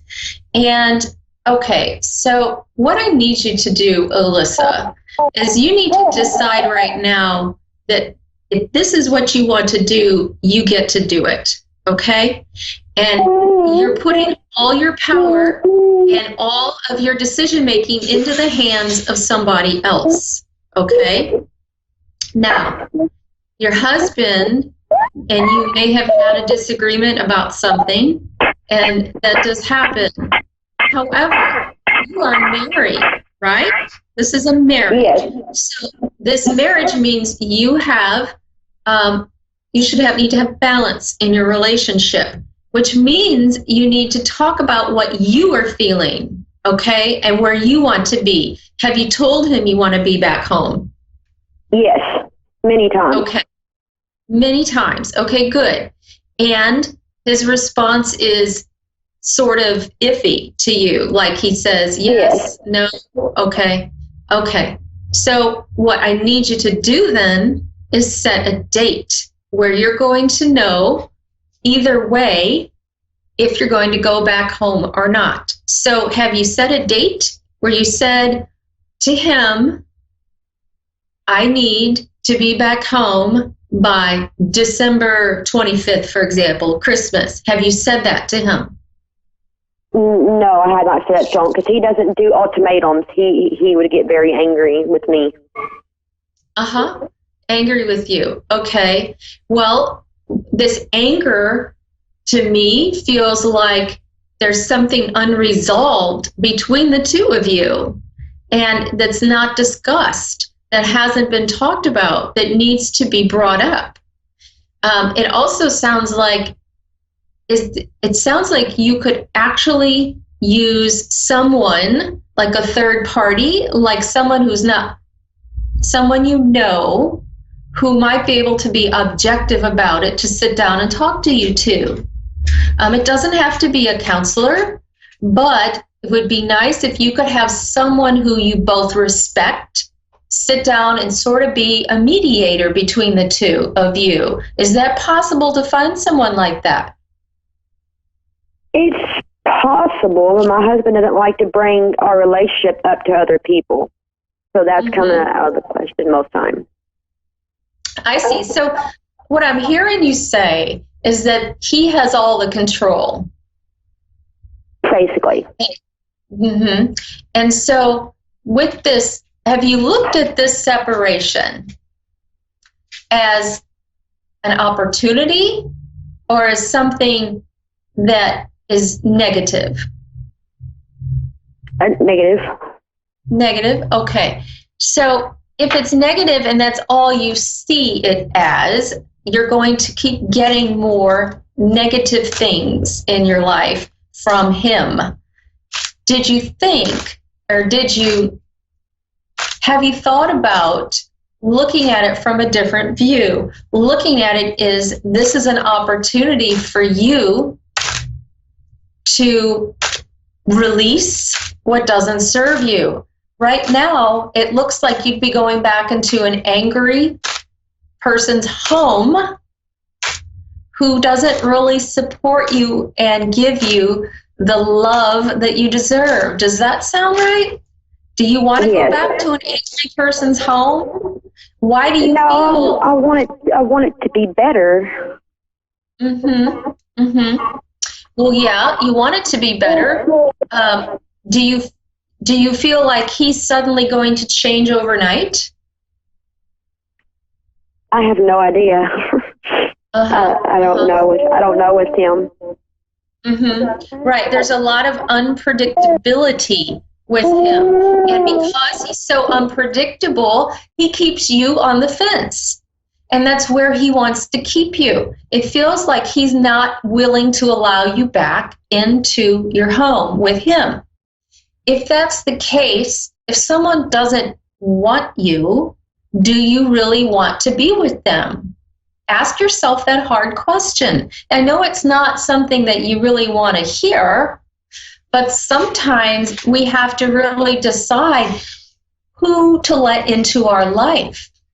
Now, if you allow him to continue to treat this way, I don't feel like my guides are saying he's not going to change. He's not going to change how he's treating you. He's going to keep you on the fence because that's where he wants you. Do you understand that? He wants you on the fence.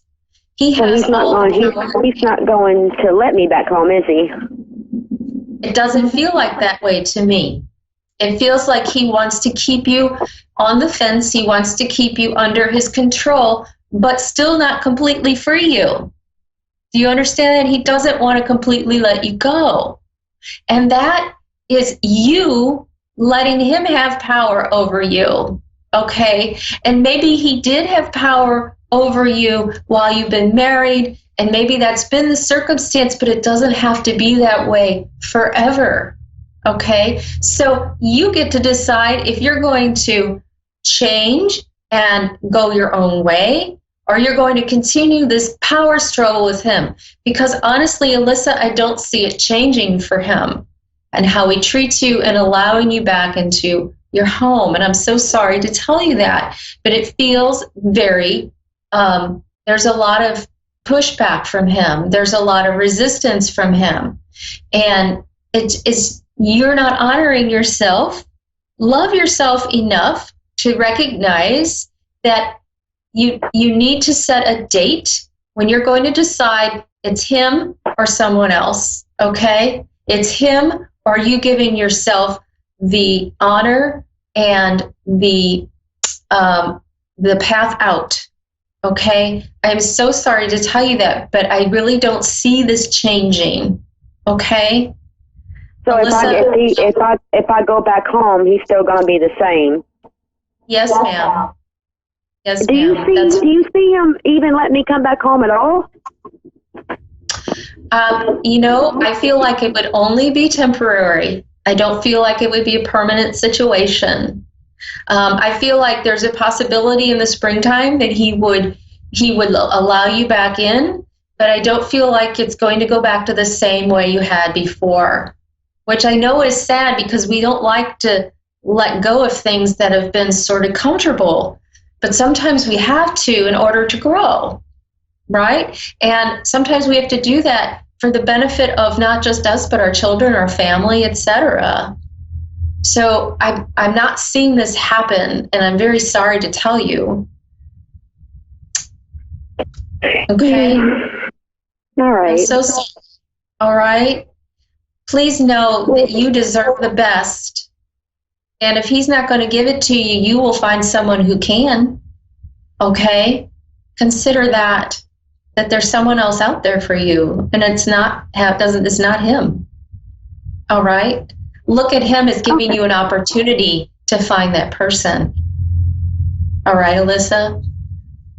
Okay. Well, thank you for your time. Sure. Thank you, Alyssa. Have a good day. Bye-bye. Okay. Tiffany in Delavan, Illinois. Hi. Hi. How are you today? I've seen better days. Oh, I'm sorry to hear that. Tiffany, tell me what's going on. I'm going through a financial situation right now. Also, too, I've been dealing with somebody off and on for 14 years, and I really don't know where it's heading, and I would like if something in the future can let me know if I need to keep going or let that go. Okay. And it's been going on for too long, too. Okay. So, all right. So repeat to me what's been happening for 14 years. What were you letting go or deciding? I need to know if I need to decide to let it go or not. It's a relationship that I had for 14 years. Your relationship, but it's also financially connected. Is that what you're telling me? No, separate from that, I have financial problems right now. Okay. All right. So let me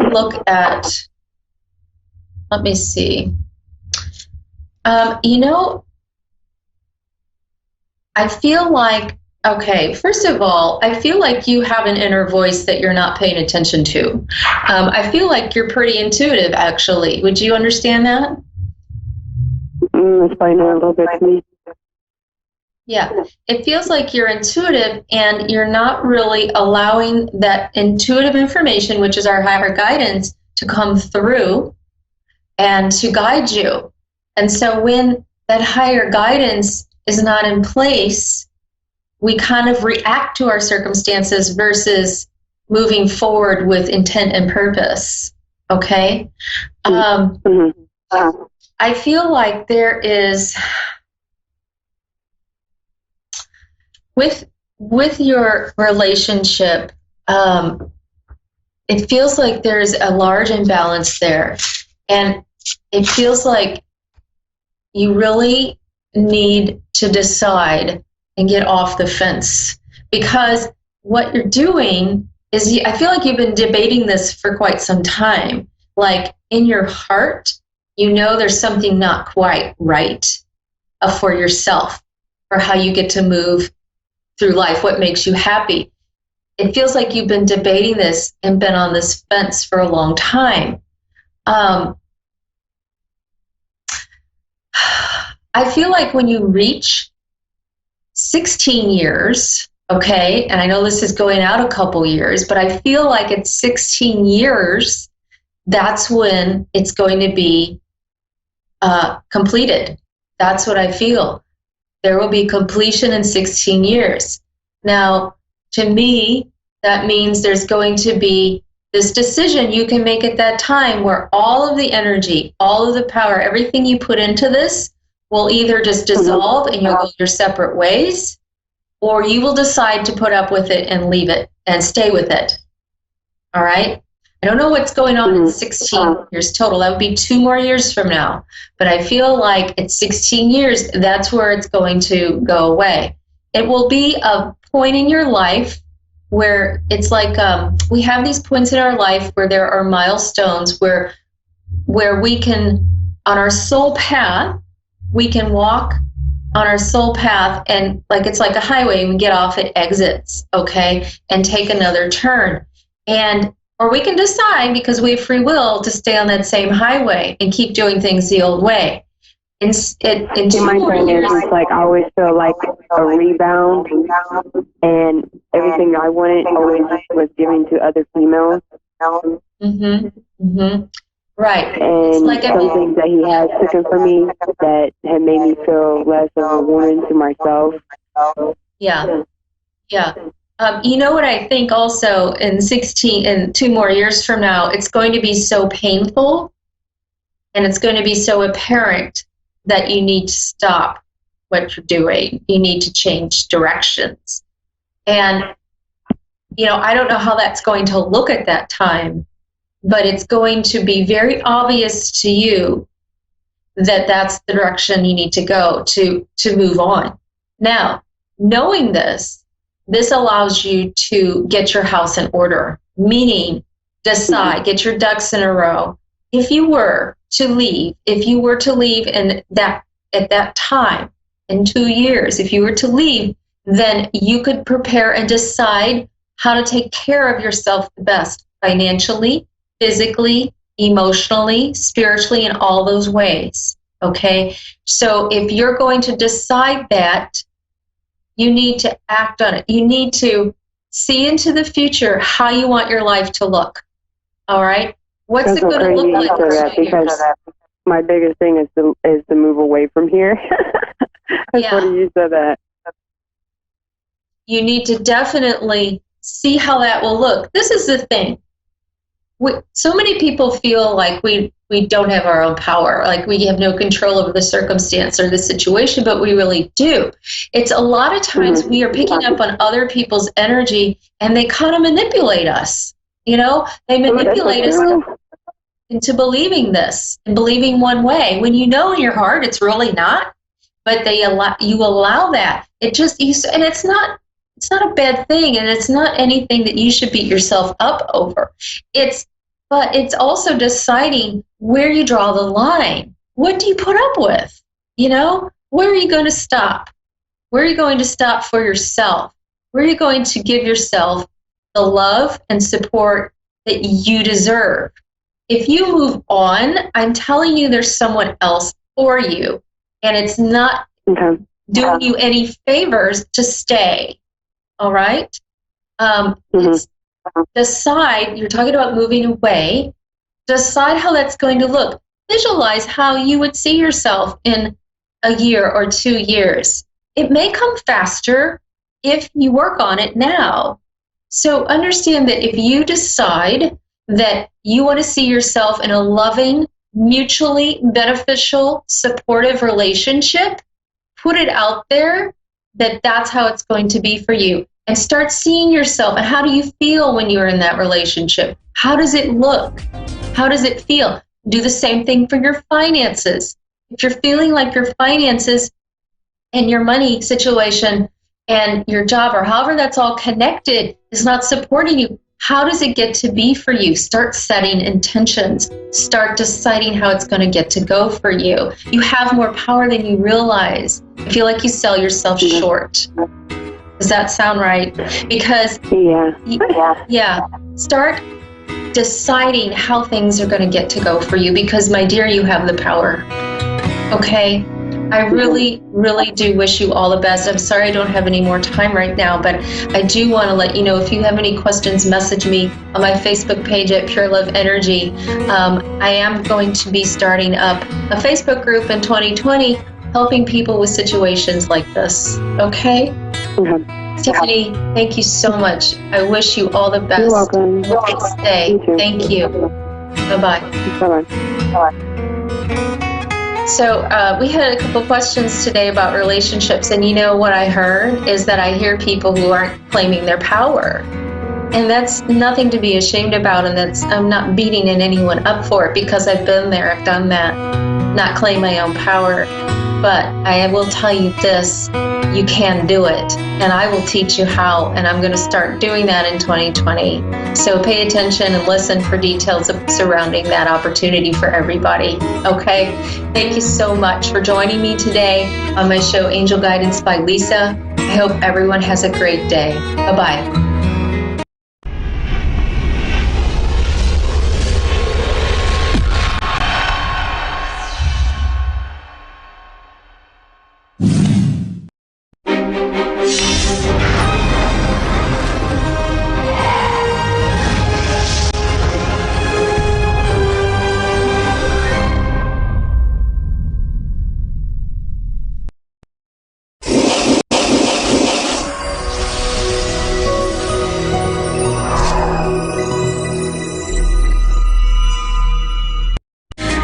Good evening, everyone, and welcome to Your Time to Shine, a radio show designed to help you explore your own divine gifts. How are you, everyone? I have been on a little bit of a hiatus for the last 6 weeks, trying to recover from a pretty nasty illness and juggling some family turmoil and issues on top of that. So it's been a really interesting few weeks, but I am back and I am ready to talk with you and hear what you all have to say. So we just came off of Thanksgiving week here in the U.S. and, Thanksgiving, all about being thankful, being with friends and family, and all the great things that go along with that. And, that brought me to kind of not only what I've been dealing with in my personal life, but then Thanksgiving on top of that made just this great topic to talk about tonight.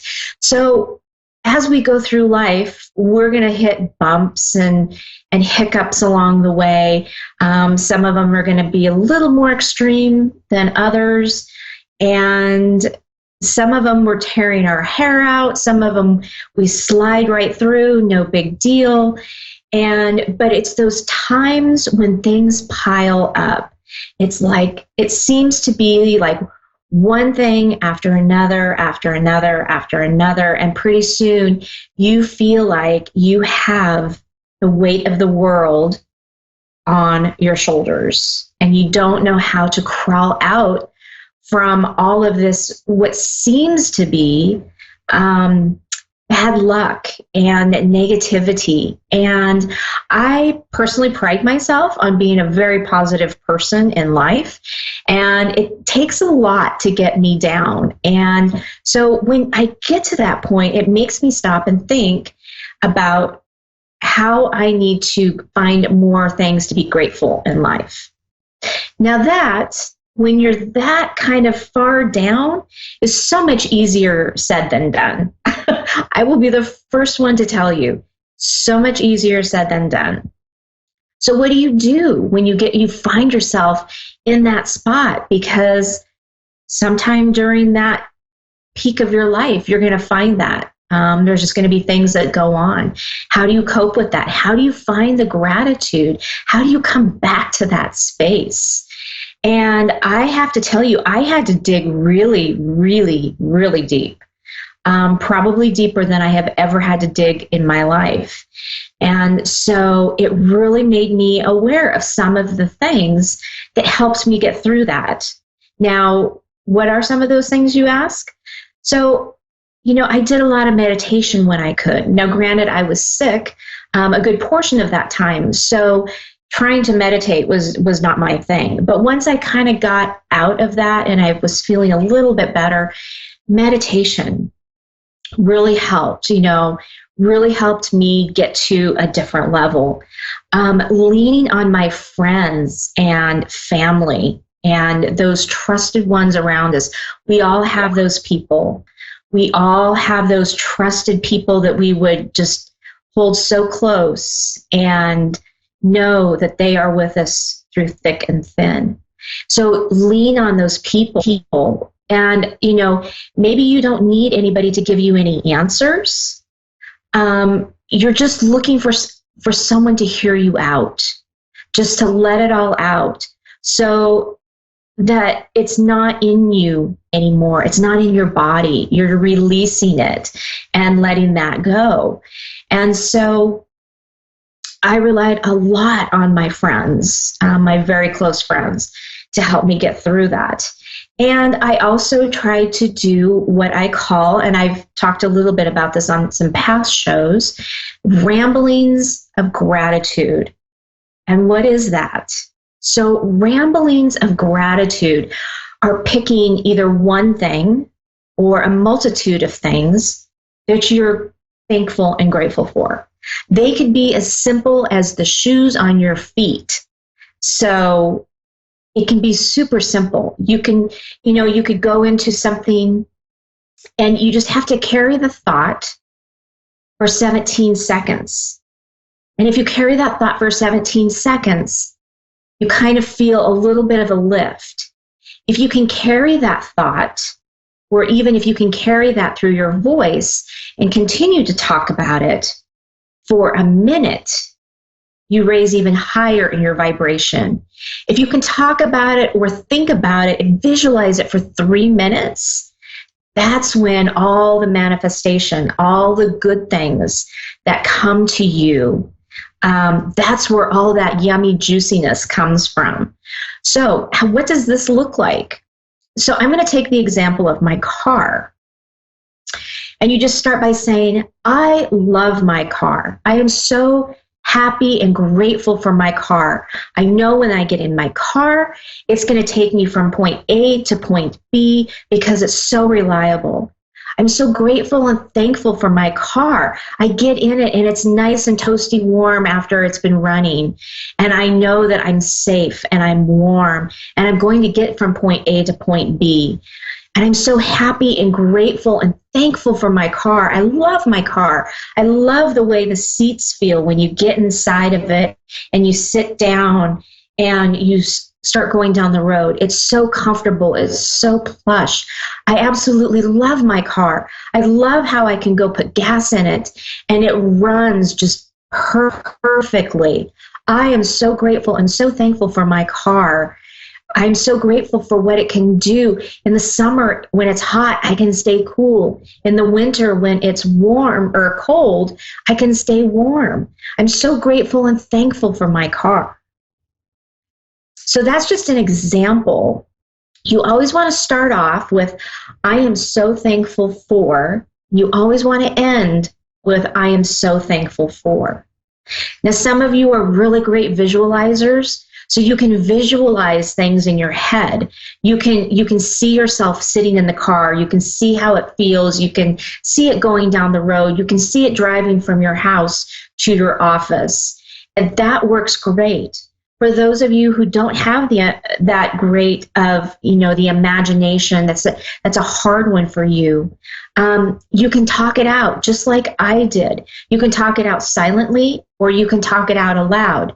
Now, voice projection is going to be way more powerful in the universe than just saying it inside and keeping it inside. But it doesn't mean that it doesn't work the same way.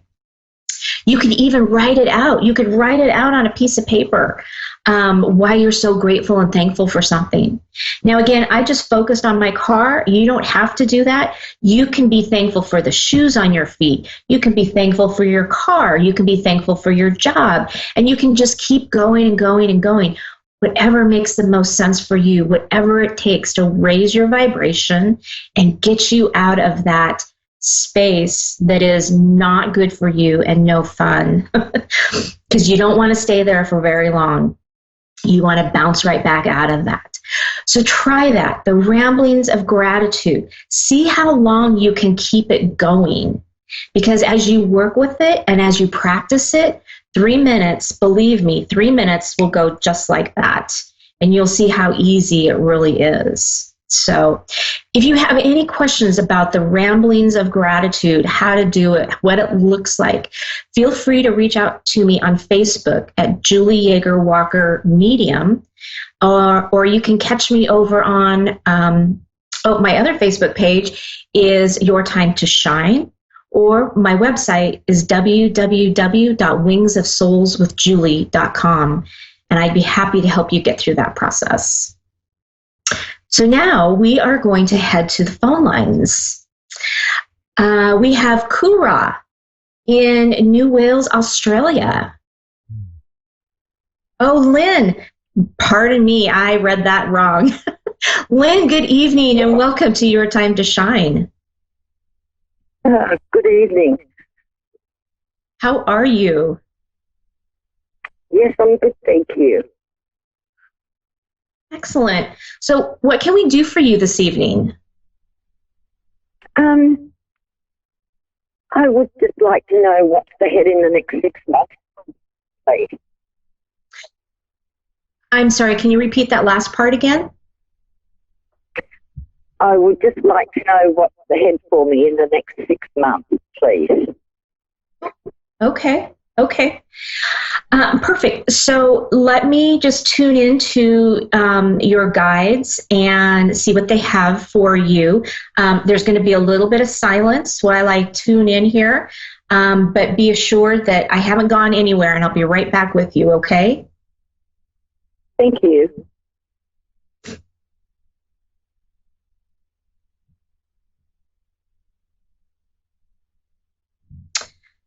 Wow. So immediately my guides are showing me that you are going through a huge transition.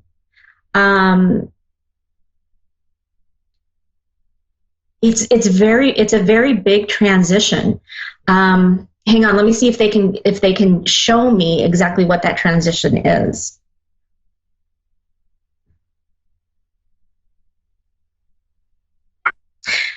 They're showing me a crossroad. Do you feel like a split in the road? Are you feeling like you've come to this crossroad and you don't know where you're headed? Yes, that's right. Okay. So what they're telling me is that either direction you take at this crossroad is going to be okay. They said what you need to decide is you really need to drop down into your heart and think about what it is that's really going to fulfill you in that journey. Because they're showing me that no matter which way you go, it will be okay. One is probably going to be a little bit more fulfilling for you than going the other direction.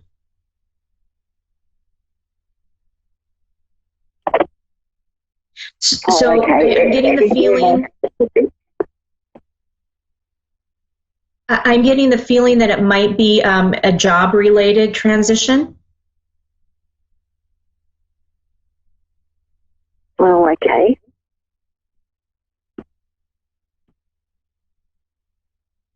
That there is. Have you been thinking about changing jobs, or has that been kind of swirling around, or has something been catching your attention and making you stop and think, and you think, I wonder.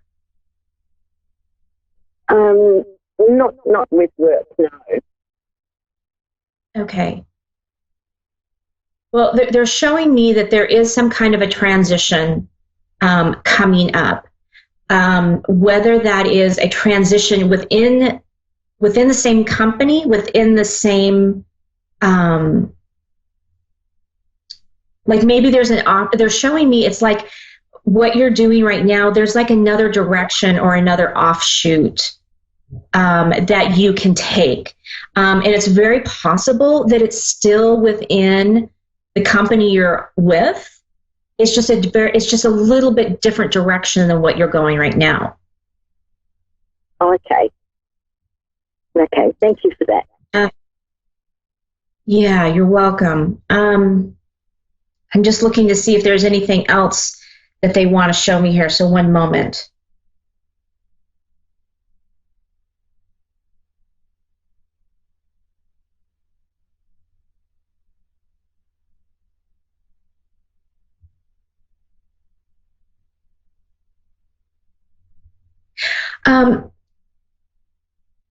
They're showing me that you have a healing side to you. Do you practice like Reiki or some type of healing modality right now? Or have you been thinking about that? Yes, I do Reiki. You do Reiki. Okay. Yes. They're showing me that you need to do a lot more with your Reiki business. Are you doing it as a business, or are you just kind of playing around with it? You know, I'm just doing family and friends now. Okay, because so they're kind of showing me. So, do you have another job besides Reiki as well? I'm not working at the moment, but I usually do pet work, making pets for hospital. Okay. Because what they're showing me is that you can take your Reiki to there's like a whole nother level that it's almost like you're holding back a little bit on your Reiki. And they're saying that you need to get out there. People need you. People are waiting for you to come. But you need to be able to get out there and put yourself out there. They're showing me that you've been a little bit hesitant to put yourself out there and be that vulnerable person with your business and with Reiki. Right. Yes, yeah. Yes, they said that. Right. Okay. They're just showing me that you can be so much more with that than what you're allowing yourself to be. Yes, I work with animals. Okay. They're showing me like you and connecting to different people around your community. They're showing me that it's almost like you need to get like a networking group, or you need to find common people who can work with you and kind of pass your name out there. I'm also being shown that your guides are saying, ask for help. Don't do this on your own. Ask for help. Write down what it is that you want your business to look like. And then give it to your guides. Give it to your guides and say, here's my outline for my business. Show me and help me get through this. Because they say you're trying to take this on your own, and they could help you with this. Right, okay, thank you.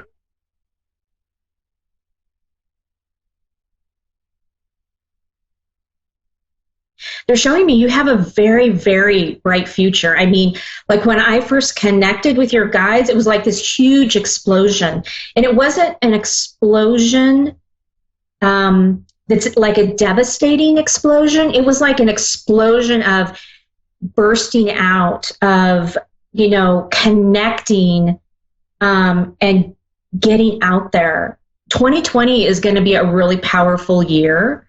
And so I'm seeing that, I'm kind of seeing that with you and what's transpiring. And it's like right now, this month, and probably into January, they're showing me is when you need to start looking at your business, start creating what that looks like. Write down how many people am I going to see during the week, and actually start putting them down like on a calendar, like you have those people there signed up, and you say on Saturday from 12 to 1, I'm going to be seeing a customer. I'm going to be seeing a client. And from 3 to 4, I'm going to see another client.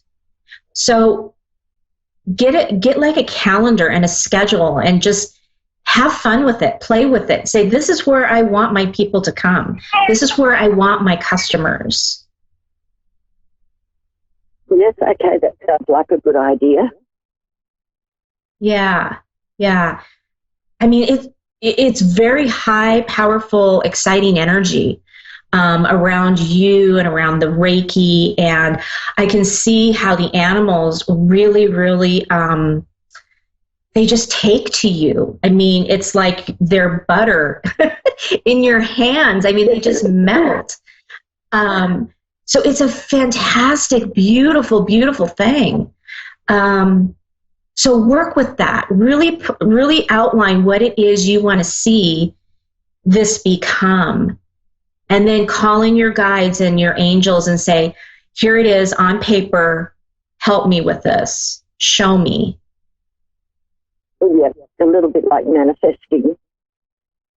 Exactly like manifesting. Exactly. Yeah. Okay, could I ask which guide you spoke with, please? Oh, I'm sorry. Can you repeat that? Could I ask which guide you spoke with, please? Ask which guide you spoke with or connected to. Oh, which side? Which guide? Oh, which guide? Yes.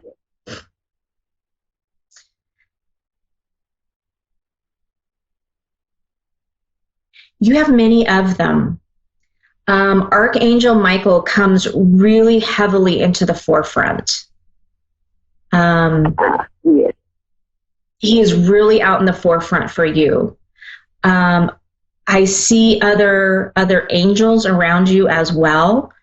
And I see Archangel Azrael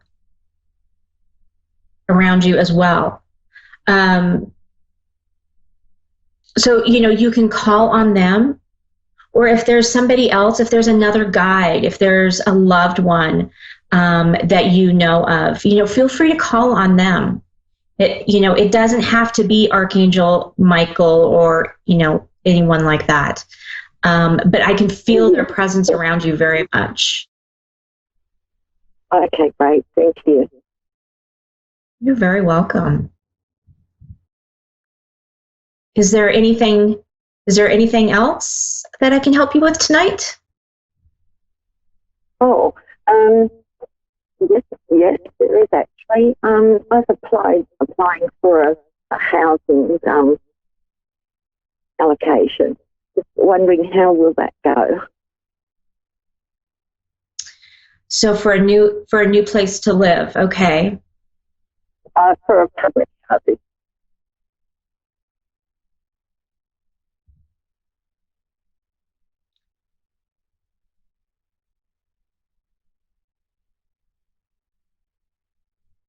So is this a place that you've been looking at for quite some time, or that you've been going back and forth with it for a while?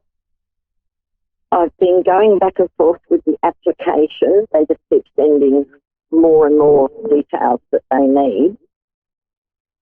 Okay. Yes. They're showing me you haven't found it yet.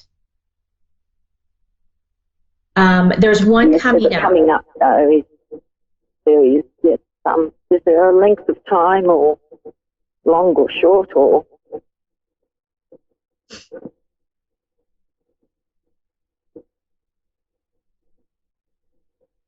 So they're showing me that it's coming up soon.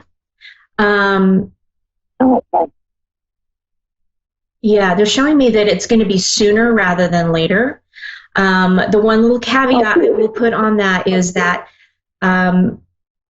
their time frame and our human time frame don't always coincide. But I'm feeling like that it's probably within the next 6 months that something is going to come up. Yeah. Wonderful. Thank you so much. Yeah, you are very welcome. Is there anything else I can help you with tonight? No, I think that was all I wanted to know. Thank you so much. Okay. I'm really being shown that a lot is going to be happening in the next 6 months for you. So it feels very, very exciting. So do a lot of manifesting, a lot of reflection, a lot of writing, and of course, ask your guides for help. Okay, wonderful. Okay, well, thank you so much. You're so welcome, Lynn. Have a wonderful evening. Yes, you too. Thank you again. Okay, bye-bye. Bye. Well, that almost wraps it up here for us tonight. Again, if you want to get a hold of me, you can reach me over at my website at www.wingsofsoulswithjulie.com. I can also be reached on my Facebook page at Julie Yeager Walker Medium, or Your Time to Shine. And I have been very lackadaisical about posting any new and exciting things coming up, but I will have some new upcoming classes coming up in the first of the year. And so be on the lookout for that. I'm going to be changing things up a little bit for all of you who have been following me so diligently. And I want to just put a shout out there to those who have reached out to me during these last 6 weeks with encouragement and prayers and all the wonderful, wonderful things that you have all done to support me during this time. And remember, ramblings of gratitude, huge, huge. And don't be afraid to sit down and work with it. And sit down with a friend or a partner and do it, because it's very, very powerful when you do it with somebody else, when you sit down and you have to look them in the eye and talk about these ramblings of gratitude. It can be very, very powerful. So don't be afraid to get out there, raise your vibration, explore all the great things that you are so grateful and thankful for. And as we're going into the holiday season, things are going to get crazy and people could be cranky. But just remember, we're all made of the same fabric. We're all going through something.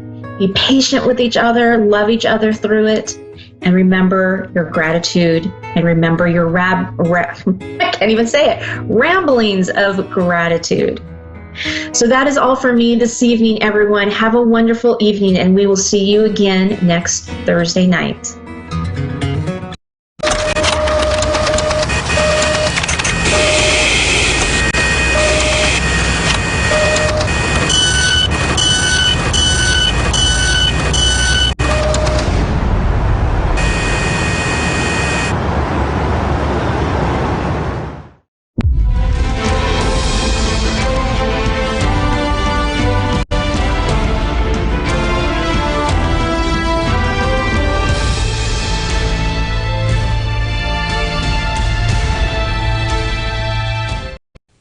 Hi, I'm Faye, and thanks for watching Moonstruck. And now, back to A1R on the air, Psychic Talk Radio, now on Moonstruck TV, enlightening television.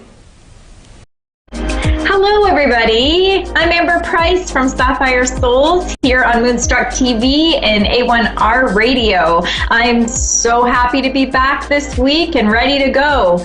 I hope everybody had a refreshing week full of mindfulness and maybe time to reset. And so today we're going to be talking about some interesting things about the energy in the universe today.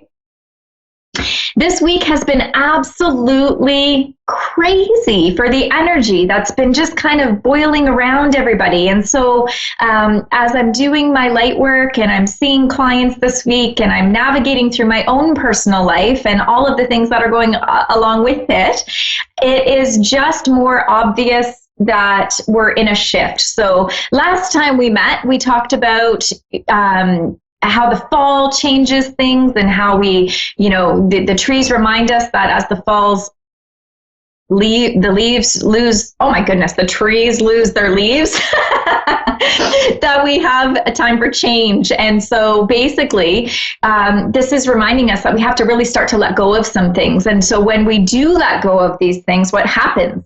Well, it creates more openness and more opportunity to feel lost or disconnected. And that's necessary. You have to be able to feel something. And what we want to remember is that when we do feel something that might sound negative, it doesn't mean that it's bad or that you shouldn't be actually feeling those ways. And so when you feel disconnected, it really just does remind us to be able to make room for something, see what it is that's knocking on our door, and allow it to come on in. And so when we talk about the spiritual energy of this week's universal energies, there seems to have brought a lot of anxiety for people, a lot of tension, a lot of feelings down. And so when we talk about how we're supposed to navigate through that and really feel like you can still get up and go every single day, it's really just time to self-reflect. And when we are able to reflect, we're able to kind of get a little bit more of a grasp on what it is that the universe is trying to say to us. So today, we're going to talk about our higher self. And our higher self is really just that inner voice that gives you that gut feeling that, oh, I knew I shouldn't have done that, or I was right. And that's kind of the idea that, you follow your gut instinct. It's like when, you were in school, maybe some of you are still in school, which is amazing. It's always great to be a lifetime learner. And your teacher always said, don't change your answer. If you have multiple choice, you pick and go with your first gut instinct. And so this is what we're guided by. Our spiritual higher self is giving us that, compass to guide us. And so when you have time to actually sit in silence or to allow yourself to really spend time doing something that you really like to do, it gives you that time to really reflect on what it is that you might be lacking in your life or what you want more of, and to really set the goals and really achieve them. And so this week we found that the energies were really talking about self-doubt. And so the ego or the mind is really supposed to create a very safe environment for ourselves. And so the brain is doing what it's supposed to do, and the ego is doing what it's supposed to do. It's supposed to say, wait a minute, this is way too risky and I don't want to get hurt. I don't want to put myself out there. And so the brain is doing what it's supposed to do. But through that energy, the dense energy of our mind and of our ego, you have the spiritual soul, the higher self, that's really trying to get through. And it actually isn't that difficult to hear it. We just have to choose to hear it. And so when we do, we are often faced with more doors that are opening, or windows that are opening you get to crawl through. The more you say yes to opportunities, the more opportunities that you're going to get. So the more that you're open to abundance, the more abundance you're going to get. And so it really is a choice. And that choice is really important because you can choose a whole bunch of different things that your life is going to be made up of.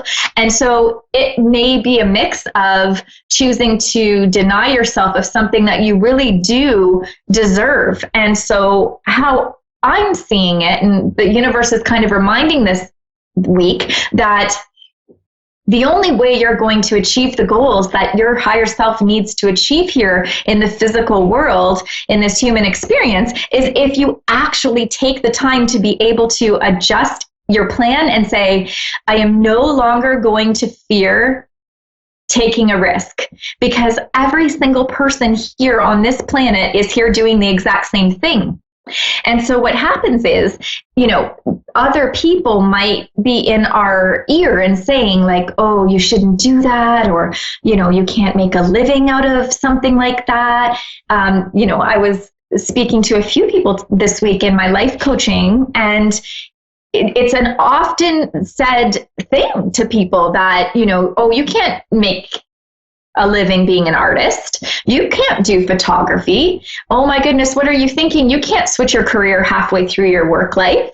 And so basically, challenge yourself to say, why can't I? What's the biggest thing that I'm going to lose in trying? Because I guarantee the only thing that you're going to lose is that dread every day of going through the same cycle, the same routine, the same everything.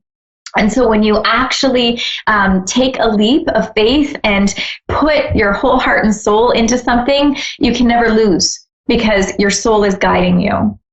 But you can hear that self-doubt, right? So you've got, well, you know what? I make enough money, so I should just be happy with what I have. At least I have a job, or at least my relationship is not that bad, and I should just be grateful for, what I have. So it doesn't matter what it is in your life you're trying to change. If it's deciding to go back to school, you can talk yourself out of it. If it's deciding to change careers, you can talk yourself out of that too. But I can tell you something, and this is from our spiritual team, so our guides, our angels, those that are wise and trying to share this information with us. It is as easy to talk yourself into it and to really follow your life's purpose and your plan. So really try to manifest what it is that you want to achieve. Now, when we're talking about how does our higher self help us? So Amber, how does it help me to understand how I'm supposed to connect to my loved ones more by just deciding to change my job or to make a change in my life in any capacity? And the answer has been given to me. And so after asking the same question, because of course, I've always had these same questions that you guys will have. The answer is, if your energy is consumed with a negative vibe, whether it's worry or fear or concern, any of those things cause a very, very dense energy. And so you can't communicate with your higher self. You can't hear from your angels and guides. You can't hear from your loved ones in spirit as easily and as fluidly if you were to actually be living on your authentic path. And so this is getting the fulfillment, the satisfaction, being an inspiration and a leader, and really taking control of your life. And so it's really reminding us this week that if you're feeling uncomfortable in any area of your life, you need to make a change. And so this is just kind of like putting those voices in your head aside. Maybe it's not, just the voices in your head. Maybe it's actually friends and family or other people that you've talked to about your goals that they're just like, this is maybe scary or risky. And so the only way that you're going to figure this out is if you actually give it a shot. So we've got today, fall is reminding us to change. So how we would understand if we're supposed to be changing right now is if we're feeling uncomfortable, if we're really, really getting anxious feelings or sadness or feeling of disconnect. And so more and more, we're feeling like this is something that I have to choose to live with. And that is not necessarily the case either. And so when you actually look at what it is that you want to change, then it's easy. You've got, what is my timeline? How do I get there? And you're not alone, because you shouldn't ever feel like you need to do something alone. Whether you can depend on someone that is already in your life, or whether you find a mentor in your area that you're actually able to depend upon to see how they did it, and to join forces with other like-minded people that are able to kind of build this up for you. And then you've got the action. So you've got your timelines, you've got your mentor, you've got your like-minded people, and now you actually need a plan of action. And so what steps are you taking, your personal accountability, in order to make those changes? Because when you're coming for a psychic reading or a medium reading and you're looking for your loved ones or your spirit guides to give you guidance, they're only going to be able to give you insight into certain things, and all of it resolves around if you're able to make the commitment or take that first step. So they cannot deliver things to you that you're not willing to accept or you're ready to take on. So don't forget that when we're talking about what can you tell me about the future, and how can my family and friends or my spirit guides help me? Well, they can definitely show you different paths. They can light up different ways for you to kind of see things from a different perspective and maybe have some great ideas and insight into this. But it's up to you in your human experience to take those actions. And so the other thing about action is that you really need to change your action in order to actually change how you're feeling. And so when we do get stuck in these ruts, and I'm talking about like getting into the monotonous, like, oh, I've got to go to my job every single day, or I wake up and I do the same thing and it's over and over and over, and I really just can't crack this. And, something must be wrong with me because it's just the same thing over and over, and everything is happening to me, and how come it's all about me, and I must have done something wrong in a previous life, or I'm being punished for something. Those are all ways that your ego is validating your feeling of safety in this rut, or in this safe zone that you've created for yourself, because you already know what that feels like. So we already know that it's comfortable here. We may not like it, but we already know what it does to us, and so we stay there. And so what happens is, if it looks like we have to change something, we might actually feel like it could be better for us, but what happens is we've never been there before. So our ego will say, whoa, I don't know how that's going to make me feel, and I already know that this is comfy, so I'm going to stay right here. So the only way to get through that, though, is to make the leap and to actually get yourself out of that situation and into a new situation in order to feel that feeling. And so it's going to take some time to reprogram yourselves, right? Because you've got already maybe days or weeks or years or decades of really having that same role in your life that this thing has provided you. So whether it is the job, or it's the relationship, or it's caring for sick family members, you already know what that role provides for you. And so now you need to trust, what does my life look like without having that in my life? Like, who am I now? And so it's not as simple as, your friends say, oh, well, quit your job. It's okay. Go ahead. You're going to have fun. It's going to be great. Just try. But the other aspects include, really, it's a new routine for you. It's new people. It's a new community, which brings new energy, which you have to adjust to. You have to learn, which takes energy and is very tiring, as you know. And so when you're adjusting or changing your plan and making your goals, make sure you allow time in order to really be able to adjust to all of those things. Because if you're not, you're setting yourself up to kind of get back into that comfort zone, and you might want to bail out and kind of be like, that sucked. I didn't have a good experience, and I really, really feel disappointed because, you know what, everybody was right. I didn't make it work, and so here I am again in the same thing, and nothing ever works for me.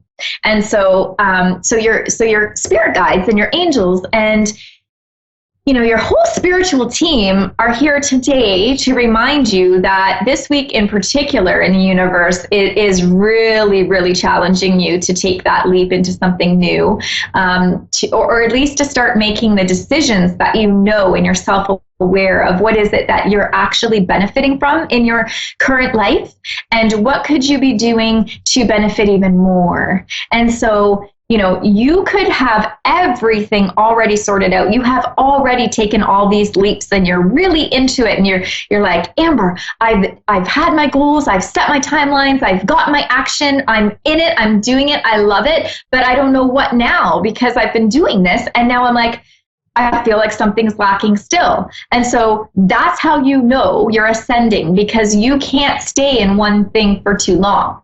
So recently, doing a meditation, I had asked, because one of the things that I find interesting is, here in Canada, in Ontario, some kids are about 17, 18 years old when they graduate grade 12 high school.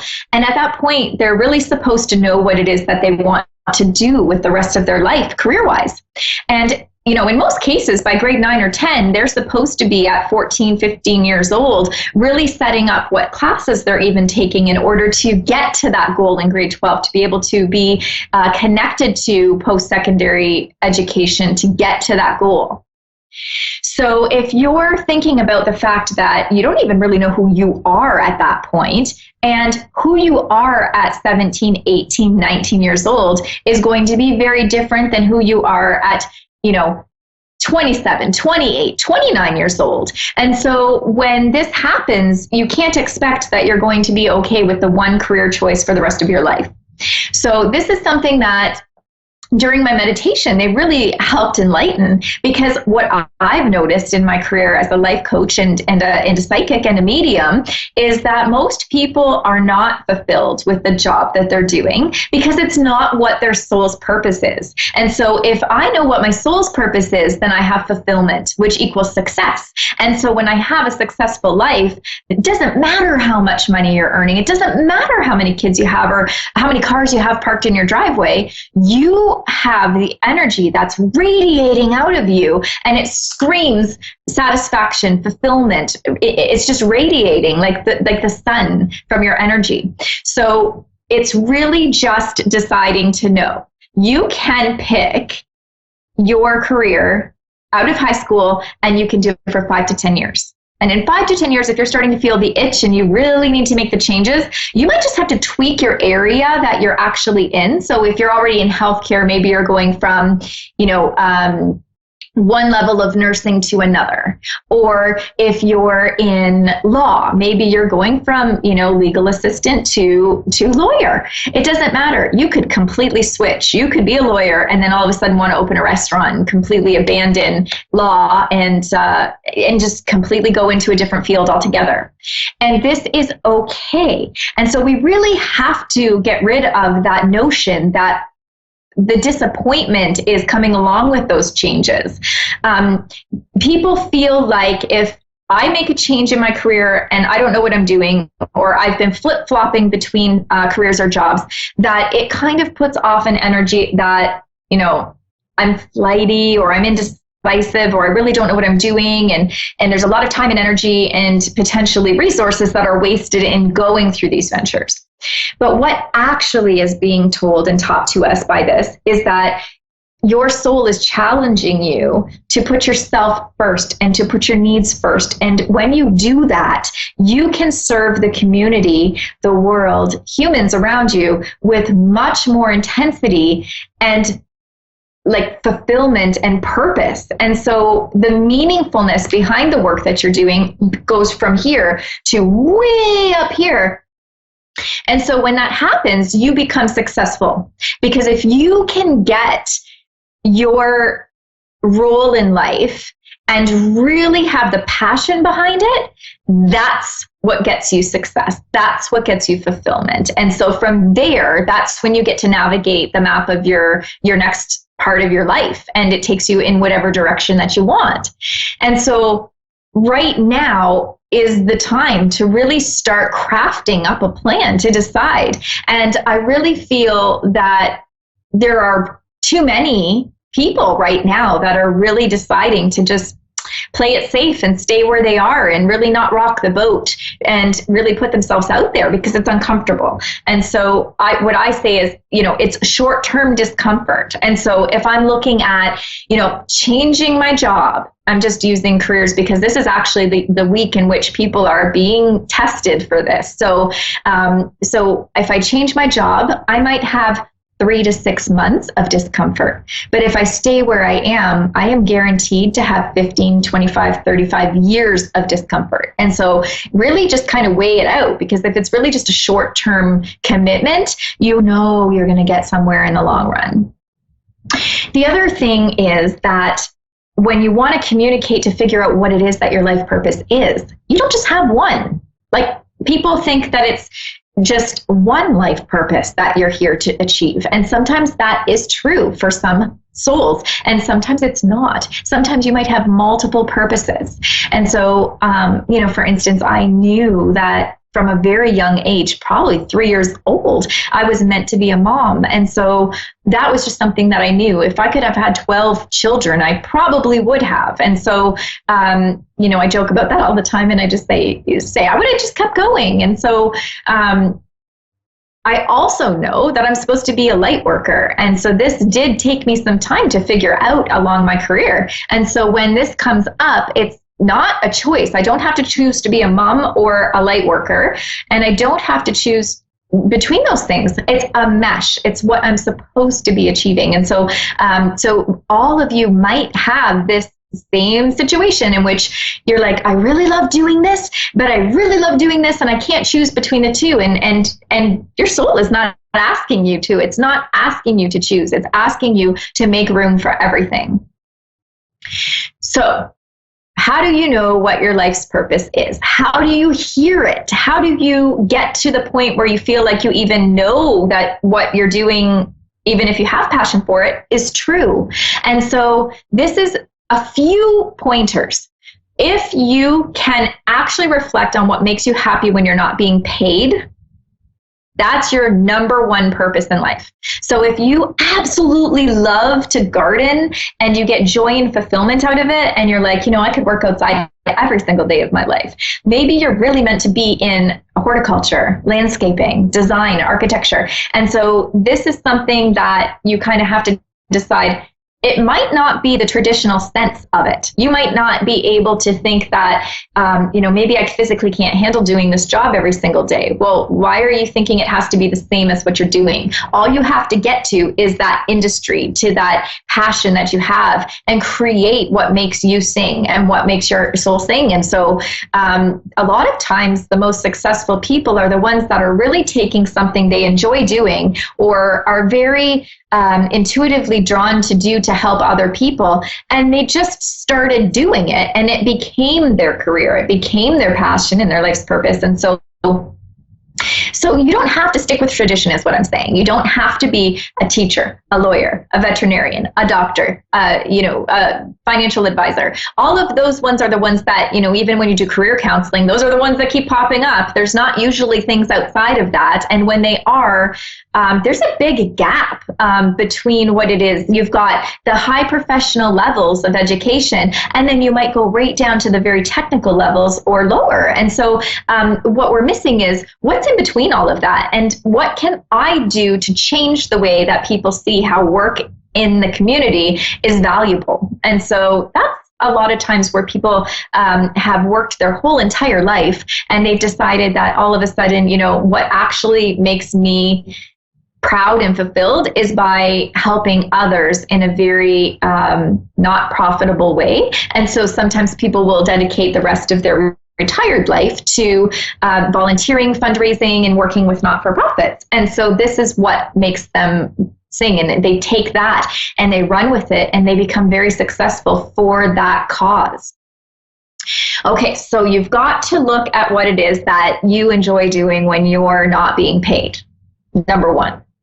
Number two, give yourself time. There's no rush. You've already been doing this for X number of days, weeks, years, months. And so there's no rush to get moving in order to jump off a cliff that you don't know there's a net at the bottom. So you always should have a plan. And by saying this, you don't just make quick decisions. You have a plan, you make a choice, you do the thing and execute it successfully.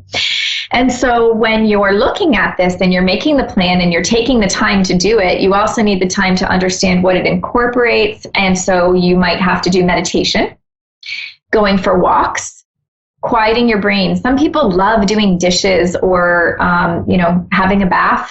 And those things will actually allow you to really successfully hear your higher self. Because when you're talking, you're not listening. And when you're not listening, you're missing cues that are extremely important. They might be giving you information like, okay, don't take this job, even though you're being offered it doesn't feel right. And the panic sets in. Oh man, I need any job, so I'm just going to take this, even though you knew right away your soul was saying this does not feel good to me.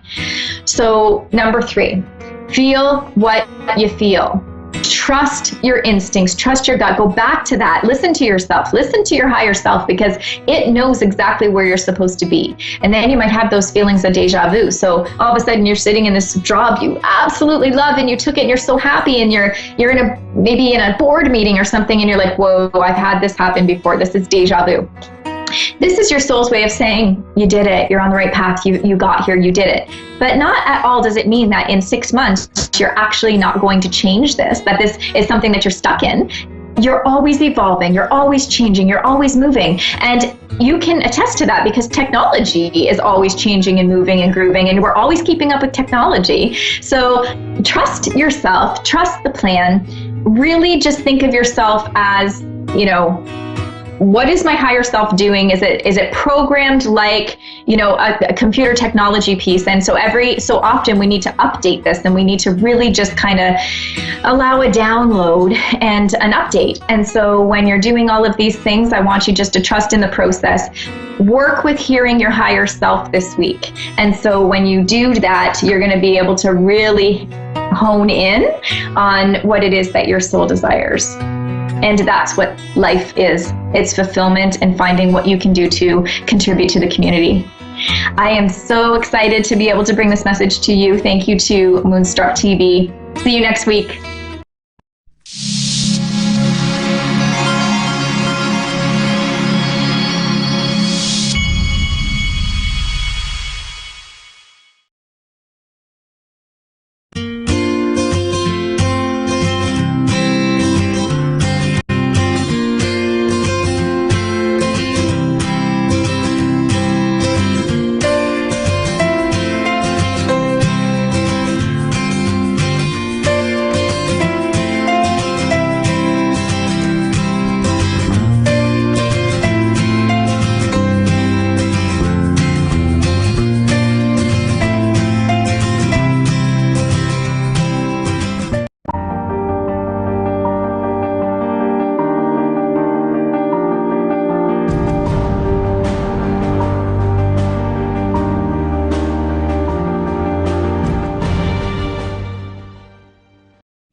trying out this new comfy cozy blanket. We're trying that out today. So glad you're here. As we all know, sometimes there are little blips in our day. I had to go emergency babysit, and it's fine, a toddler, a male toddler today.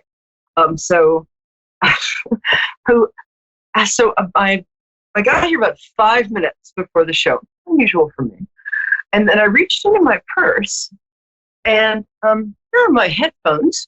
Somebody very charmingly did kind of a 1960s pop art site-specific arrangement with these.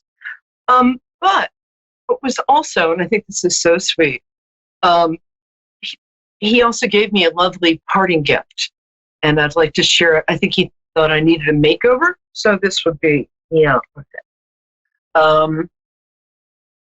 I think I'm going to be pretty much doing this throughout the show, and singing, I'm my own grandpa. Anyway, that was fun. So you'll be able to hear me a little better in a minute. I should have had an OCD friend come over and do this for me.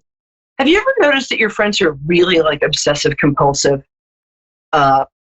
If they will sit there and they'll take your headphones away from you and they will do this with them.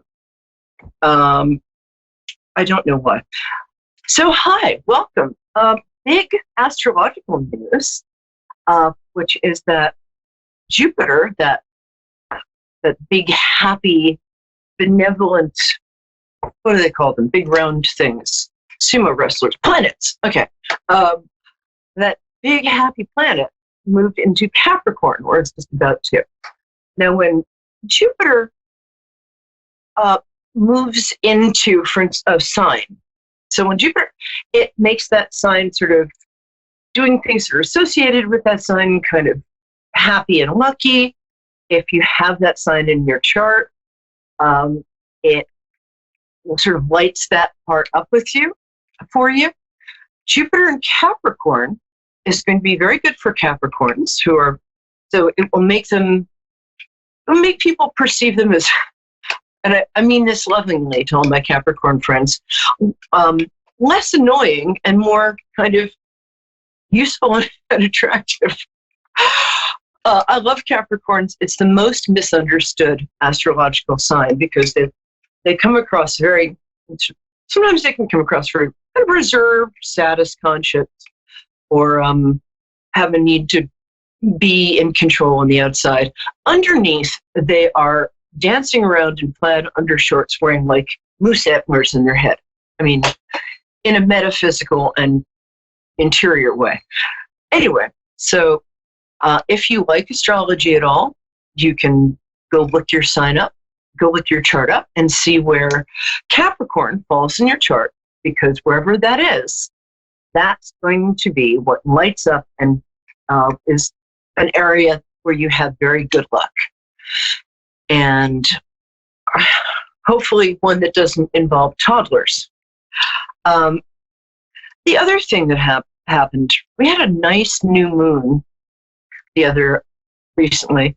A new moon is a good time for starting things. I've been recommending this wonderful woman, Sarah Prout, has something called the Ancient Manifesting Ritual. And she sells it online. Her name is Sarah, Prout. And what she does is you just get these exercises and you do them. I mean, not like this kind, because I wouldn't be talking about it because I don't do that. But you print out this really cool sort of series of exercises to have you look at yourself and what you really want as opposed to what you think you should want or what your parents want. And it's a very useful thing. So I just started doing mine. I realized I wanted to be a lion tamer. My school didn't offer a degree in that. But it's actually, seriously, it's a cool thing to do. And I know we haven't even had the holidays yet, but I like to prepare for New Year's way in advance because 2020 is going to be a really good year. I just have that feeling. And, I'm good at feelings. And you're good at other things. We're going to have our first caller. I don't know if you guys can hear me. And next time you see me, I will be in small claims court with this child. And the answer is yes, I do have a backup pair. This is both of them. Drink my unadulterated gin here. Anyway, I hope you guys all had a great week. And I'm hoping we have a first caller. Dave. Talk to me, Dave. Oh, I love the name Crystal. Hi, Crystal. Can you hear me? Hi, I can. How are you? I'm great. Crystal, could you do this for me so I can just concentrate on you? This thing is messed up. Anyway, nice to hear your voice. And interesting. Tell me your birthday first. You have what? You just sighed. What was that? It's okay. You don't have to tell me the date. I just asked people to tell me their birthday so I can tune in on them. So just the day and month. February 29th. Hello, fellow Pisces. Oh, you're a leap year baby. That's so cool. Wow, that's some magic. Yes.